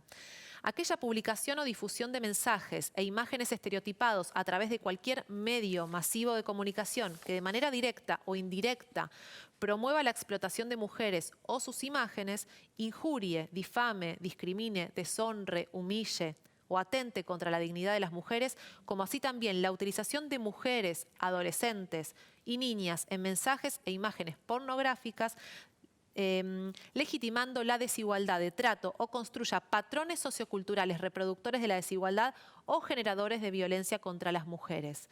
Si esto se aplicase... Bueno, es como decís vos siempre, tenemos la ley, que es una herramienta muy importante, pero no es lo único. Hay que aplicarla, hay que seguir deconstruyéndonos para poder aplicar todo Exactamente. esto. Lo cierto es que la ley por lo menos nos ampara, nos Claro, protege. la ley es un martillo, después lo tenés que usar. Exactamente. Bueno, Exactamente. tenemos una entrevista porque hay un montón de cosas que se pueden hacer. Por algo están cambiando las cosas, por algo están cambiando. Y tenemos una persona que hace mucho para cambiar estos estereotipos de género. Vamos a entrevistarla y la voy a presentar. Ella es María Laura Lala Pasquinelli. Es abogada y artista visual. Fundó el colectivo Mujeres que no fueron tapa. Desde 2017 coordina el Festival de Hackeo de Estereotipos en escuelas públicas y privadas. Es una actividad sobre identidades sexuales y de género en la que participaron, por ejemplo, para que te des una idea, el año pasado 1050 escuelas. Busca cuestionar a la cultura masiva que reproduce estos estereotipos. Y la tenemos en línea, entonces la saludamos. María Laura Lala Pasquinelli, ¿cómo estás? Bienvenida a Seguimos Educando. Lala, ¿qué es y cómo empieza, cómo surge Mujeres que no fueron tapa? Es un proyecto de arte y activismo que lo que trata de hacer es mirar, cuestionar, hackear hackear la forma en la que la cultura masiva, con especial mirada en los medios de comunicación y las redes sociales, van reproduciendo y construyendo los estereotipos de género, la violencia simbólica, el racismo, todas estas cosas que nos atraviesan tanto el cuerpo. Cómo esto funciona, ¿no? Esta construcción de estas identidades, cómo nos opera a nosotros y cómo todo esto aparece en la cultura todos los días, en la tele, en la música que escuchamos, en las redes que consumimos, en los influencers que seguimos, en todo las series, las películas, todo lo que nos llega de alguna manera reproduce estos modelos identitarios y sociales. Y bueno, queremos como ponerlo en cuestión, mirarlo, ver cómo esto también nos genera dolor, nos atraviesa el cuerpo. Y bueno, creo construir un poco de pensamiento crítico alrededor de esto. Eso es lo que hacemos fundamentalmente en las redes y en el resto de las actividades que hacemos. Arranqué yo primero en 2016, fin de 2015, principio de 2016, porque me interesaba, a mí en realidad me interesaba el tema de cómo la moda va formateando la identidad de las mujeres jóvenes, sobre todo de las adolescentes, qué identidad, cuál es el modelo de mujer que se representa ahí. Y después empecé a mirar las tapas de las revistas y me di cuenta que podía hablar de algo muchísimo más amplio a través de las tapas de las revistas y bueno, hice obras, hice muestras y ahí arrancó el proyecto. Hola Lala, ¿cómo andás? Te hago una consulta.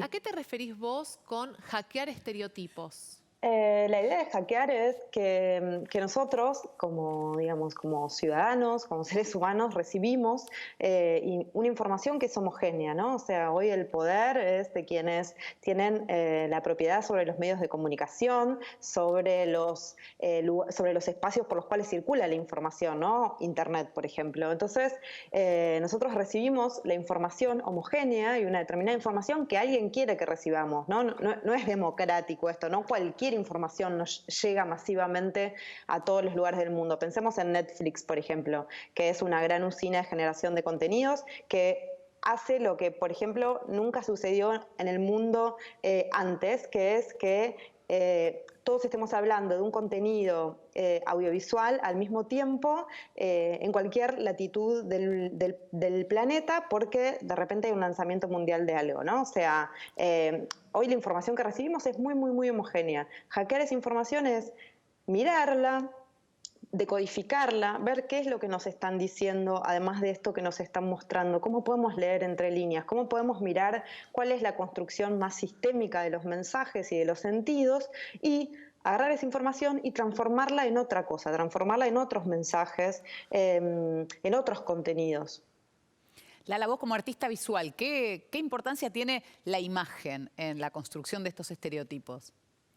Hoy pensemos que además todo ha ido cambiando muy rápidamente, ¿no? Y si siempre la imagen fue muy importante, porque desde los daguerrotipos hasta acá, pensemos en el arte, ¿no? Como la importancia de la representación, que primero era a través de la pintura, de la escultura, y que hoy eso está multiplicado por millones a través de la digitalización de las imágenes, ¿no? O sea, todos tenemos cámaras en nuestros dispositivos, entonces hoy los sentidos se construyen muchísimo más a partir de la imagen que de la palabra, ¿no? Casi que la palabra no importa, importa muchísimo más esta repetición y reiteración de imágenes infinita, ¿no? O sea, de la que no podemos escapar por otra parte, porque salimos a la calle y nos encontramos las imágenes en las vidrieras, en los carteles, en las pantallas que hay en la vía pública, en la parada de colectivo, en la ruta. Agarramos el teléfono y encontramos las mismas imágenes, miramos la tele y es lo mismo, ¿no? Es muy difícil escapar de estas imágenes que van construyendo unos modelos sociales, ¿no? ¿Y qué dicen los chicos, las chicas, los jóvenes cuando vos llevas todo esto a la escuela?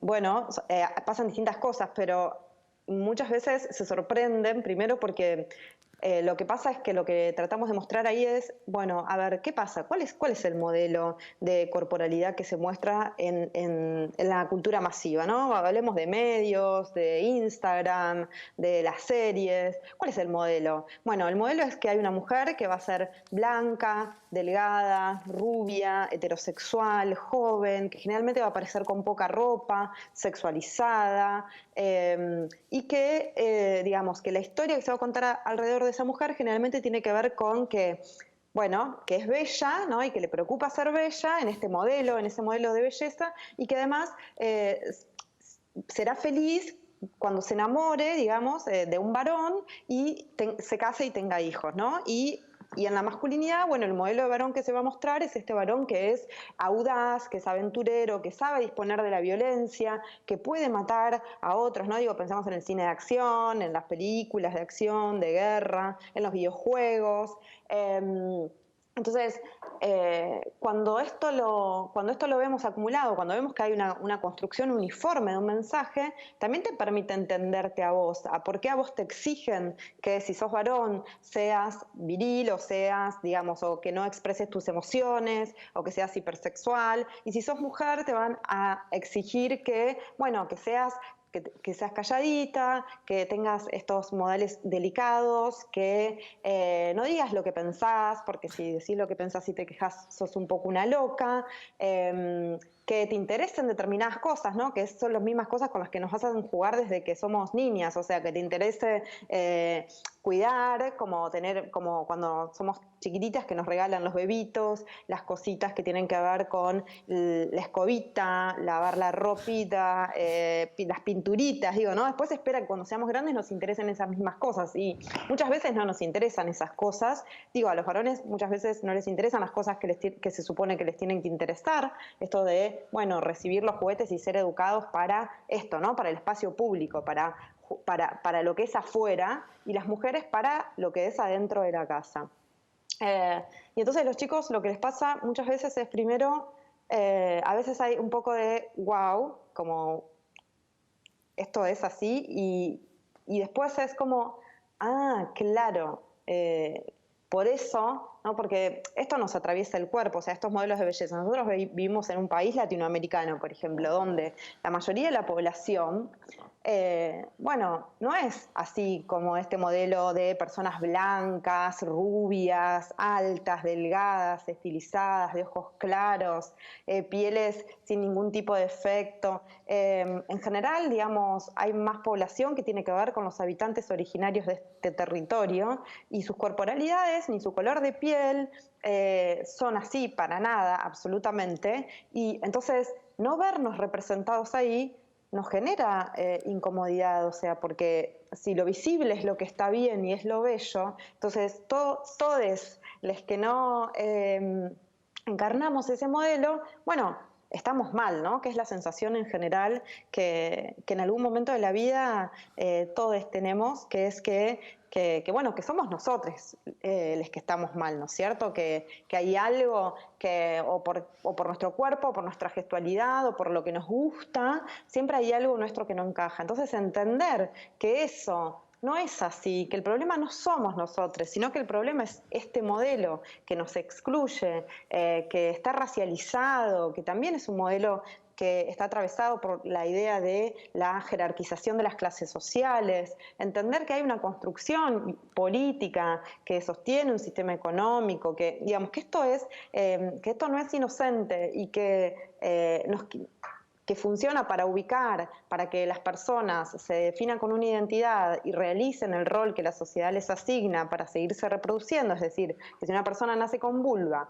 bueno, lo que la sociedad necesita es que esa persona elija realizar el rol social que las personas con vulva tienen que tener para que la sociedad siga funcionando, que es decir, bueno, reproducir a la especie, hacer el trabajo de cuidado, hacer digamos, quedarse dentro del plano de lo doméstico, de la casa, etcétera. Y si una persona nace con pene, se va a esperar que desee hacer el trabajo fuera de la casa, el trabajo remunerado, si es necesario ir a una guerra, que vaya a la guerra como soldado, que le interesen todos los temas que tienen que ver con el espacio público, desde la política, el poder, el trabajo, ser proveedores, ¿no? Bueno, y esto, digamos, es una construcción social. ¿Qué pasa cuando eso no te interesa? ¿Por qué tendría que interesarte eso, no? ¿Por qué vos tendrías que elegir eso? Bueno, todo está organizado para que esto siga funcionando así. Y lo que nosotros tratamos de poner en cuestión es que estos modelos que son tan cerrados nos excluyen a la mayoría y no nos dejan expresar nuestra potencia y nuestra diversidad humana, que es infinita, y porque además de consumirnos mucha energía, esto funciona a través de, como decíamos recién, de las imágenes y de esta repetición de modelos que son sutiles y que nos van permeando, ¿no? Así como permearon a nuestros padres y a nuestros abuelos. Y digo, también somos educados por personas que también formaron parte de este modelo. No es su culpa habernos educado de esta manera, y de la misma manera esto se reproduce muchas veces en los espacios educativos. Entonces, bueno, la idea es que podamos darnos cuenta de esto y que si hay algo de esto que nos incomoda,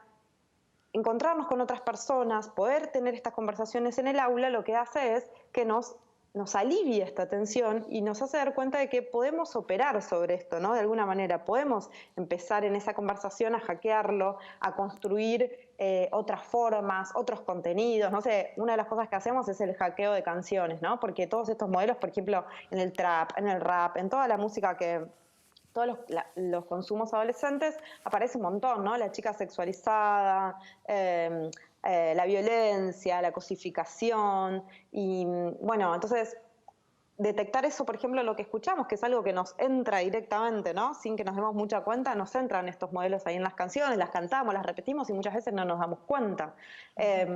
Las series que miramos, los libros que leemos, esto está en todos lados, ¿no? Poder mirarlo. ¿A qué influencers seguimos, por ejemplo? Esos influencers que seguimos, o instagramers o youtubers, ¿cómo son? ¿Cómo son las chicas que seguimos? ¿Son así? ¿Son como nosotros? ¿Se parecen a las personas que nosotros conocemos? ¿O son personas que son como estas personas que decíamos recién, ¿no? Que son este pequeño grupo de personas que no se nos van a parecer, pero que sin embargo de alguna manera nos van a estar diciendo que eso es, digamos, que eso es la belleza, que eso es ser visibles, que vamos a ser felices si encajamos en ese modelo, ¿no? Tanto a las mujeres como a los varones. Seguimos personas que son, digamos, que no tienen una identidad binaria. Estas personas son visibles en las redes sociales o en los medios o en los consumos que tenemos. Como, bueno, pensar esas cosas siempre está bueno para entender por qué a veces buleamos a alguien o por qué a veces nos bulean. Me parece que también nos permiten entendernos y entender a los otros, ¿no? Está buenísimo, súper claro todo. Te agradecemos muchísimo, María Laura, por este contacto. No, por favor, un abrazo, gracias. Hasta luego. Bueno, María Laura Pasquinelli, fundadora de Mujeres que no fueron tapa, clarísimo, ¿eh? Clarísimo lo que hay que hacer, es lo que hay que hacer, de construir. Tremendo, la verdad el laburo que hace, me encanta, la quiero seguir escuchando. Bueno, gracias. La pueden seguir en redes. La pueden seguir Una influencer buena. Gracias por esta clase, Juli. No, de nada, nos vemos la próxima. Nos vemos la próxima. Bueno, ustedes no se vayan, ¿eh? Se va Juli, pero enseguida seguimos educando. Nos queda un ratito más de programa.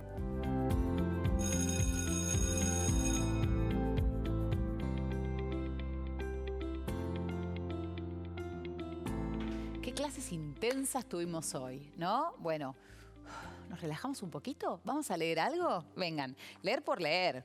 como te invitamos siempre, para que descubras nuevos mundos, mundos de verdad, mundos imaginarios, mundos del pasado, mundos del futuro, mundos que solo estaban en la cabeza de los autores y que pueden estar en la tuya también. Hoy vamos a leer Eco y Narciso, de la mitología griega. Este mito figura en Las Metamorfosis de Ovidio, un poema en 15 libros que narra la historia del mundo desde su creación hasta Julio César, combinando mitología e historia. Impresionante, 15 libros. No te voy a leer los 15 libros.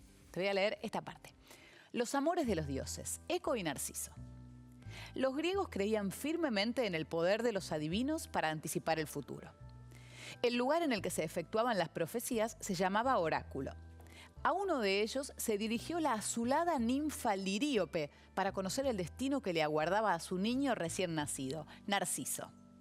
Vivirá hasta muy viejo, siempre y cuando no se conozca a sí mismo, vaticinó el oráculo. En realidad, las predicciones siempre se formulaban de manera tan oscura que generalmente nadie las comprendía hasta el momento en que se cumplían. Narciso creció y se convirtió en un hermosísimo joven. Su cuerpo vigoroso, sus mejillas rozagantes, su delicada piel llamaron la atención de muchas jóvenes que le manifestaron su amor. Pero Narciso no escuchó a ninguna. Sentía un profundo desprecio por todas ellas y les hacía objeto de crueles burlas. Un día, mientras cazaba por el bosque, oyó los pasos de alguien que lo seguía. Se trataba de la ninfa Eco, quien al verlo se había sentido cautivada por la belleza del joven cazador. Eco había sido una ninfa parlanchina que entretenía a todos con su conversación. Pero cierta vez en que Zeus se encontraba divirtiéndose en una reunión con las ninfas, se presentó de improviso Hera, su celosísima esposa. Antes de que la diosa pudiera reaccionar, Eco se puso delante de ella y habló y habló y habló hasta marearla para posibilitar la huida de sus compañeras. Cuando la diosa comprendió el engaño, la maldijo. Eco, ya no volverás a hablar la primera. Desde hoy estarás condenada a repetir lo que otros digan. Y así fue como la pobre ninfa ya no pudo iniciar conversación alguna. Por esta causa seguía por el bosque a Narciso sin poder hablarle del amor que había despertado en ella. Narciso preguntó intrigado, ¿hay alguien aquí? Aquí, respondió Eco con alegría. No te escondas, acércate, acércate. Quiero que estemos juntos, continuó Narciso. Estemos juntos, repitió Eco, y salió de entre el follaje con los brazos extendidos para abrazarlo. Sin embargo, apenas la vio, el soberbio joven retrocedió y se burló sin piedad. Prefiero morirme a besarte. Besarte, besarte, rogaba Eco, pero Narciso ya se había marchado. La despreciada ninfa se retiró a vivir sola en las cuevas de las montañas. Dejó de comer y de beber, consumida por la tristeza. Su cuerpo finalmente desapareció y de ella solo quedó su voz, que sigue repitiendo cuanto le dicen. Por su parte, Narciso continuó desdeñando a todas las jóvenes que sucumbían de amor por él. Hubo una que, enfurecida por el trato que había recibido, invocó a Némesis, la diosa de la venganza, y la diosa la escuchó. Había en el bosque una fuente escondida de aguas tranquilas y transparentes, donde no caían las hojas de los árboles ni se acercaban a beber los animales. Hacia ella guió Némesis a Narciso, un día que cazaba en las cercanías. El joven se sintió agotado y se recostó junto a la fuente, cautivado por la tranquilidad del lugar. Quiso saciar su sed en las aguas cristalinas y al inclinarse vio reflejada en ellas su propia imagen. Creyendo que se trataba del espíritu de la fuente, en ese mismo instante se enamoró de la belleza que contemplaba. Cuántas veces acercó sus labios al agua intentando besar la imagen, pero una y otra vez ésta se desvanecía en ondas concéntricas y lo mismo ocurría cuando intentaba abrazarla. Pasaron días y el amor lo retenía junto a la fuente. Sus rosadas mejillas se volvieron amarillentas, su cuerpo fue perdiendo el vigor. «Sal del agua», suspiraba Narciso. «No te comprendo, me sonríes cuando te sonrío, contestas a mis palabras con otras que no puedo oír, correspondes a mis abrazos pero no puedo tocarte, abandona la fuente para que podamos estar juntos». Así languidecía junto al agua que le servía de espejo. Finalmente, aunque ya muy tarde, comprendió lo que ocurría. «Es que soy yo, es mi imagen la que veo en las aguas. Amo un imposible, ¿cómo voy a apartarme de mi propio cuerpo para que mi amor sea posible? Y tampoco puedo curar este dolor que me quita la vida. Era tan penoso su estado que hasta la ninfa Eco, quien tanto había sufrido por él, se condolió y contestaba presta a sus quejas. ¡Ay!, se lamentaba Narciso. ¡Ay, ay!, repetía Eco, acompañándolo en su triste final. Al tiempo murió el joven que tantas mujeres había hecho sufrir. Su madre, quien ahora comprendía cuánta verdad encerraban las oscuras palabras del oráculo, y sus hermanas, las ninfas, fueron a buscar su cuerpo, pero no pudieron hallarlo.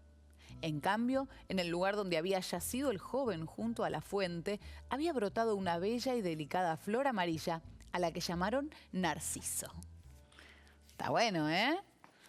¿Se dieron cuenta que la palabra narcisista de dónde viene? Ah, está buenísimo aprender a través de la lectura, ¿no? Bueno, lo que se terminó acá, además del cuento, es nuestro programa de hoy. Pero vos sabés que si querés nos podemos comunicar. Mira, en Instagram nos podés encontrar en @seguimoseducando. En Twitter, @seguimoseduc. Tenemos una plataforma, www.seguimoseducando.gov.ar, donde tenés todo el contenido de estas clases, el contenido de los cuadernos, tenés podcast, tenés mapas interactivos, bueno, un montón de material para trabajar, para estudiar y también para tus ratos libres porque no consume datos, ¿eh? Puedes estar ahí todo lo que quieras. En WhatsApp te contestan los y las profe, las dudas que tengas. Atención, está bueno, 011-3262-6362. Y por último, una dirección donde hay un montón de libros para que te bajes y leas todos los que tengas ganas. leerencasa.seguimoseducando.gov.ar. No sé qué más podemos hacer por vos. Sí, ya sé, encontrarnos mañana a las 11 acá en Canal Encuentro. Muchas gracias por haber estado ahí. Chau, chau.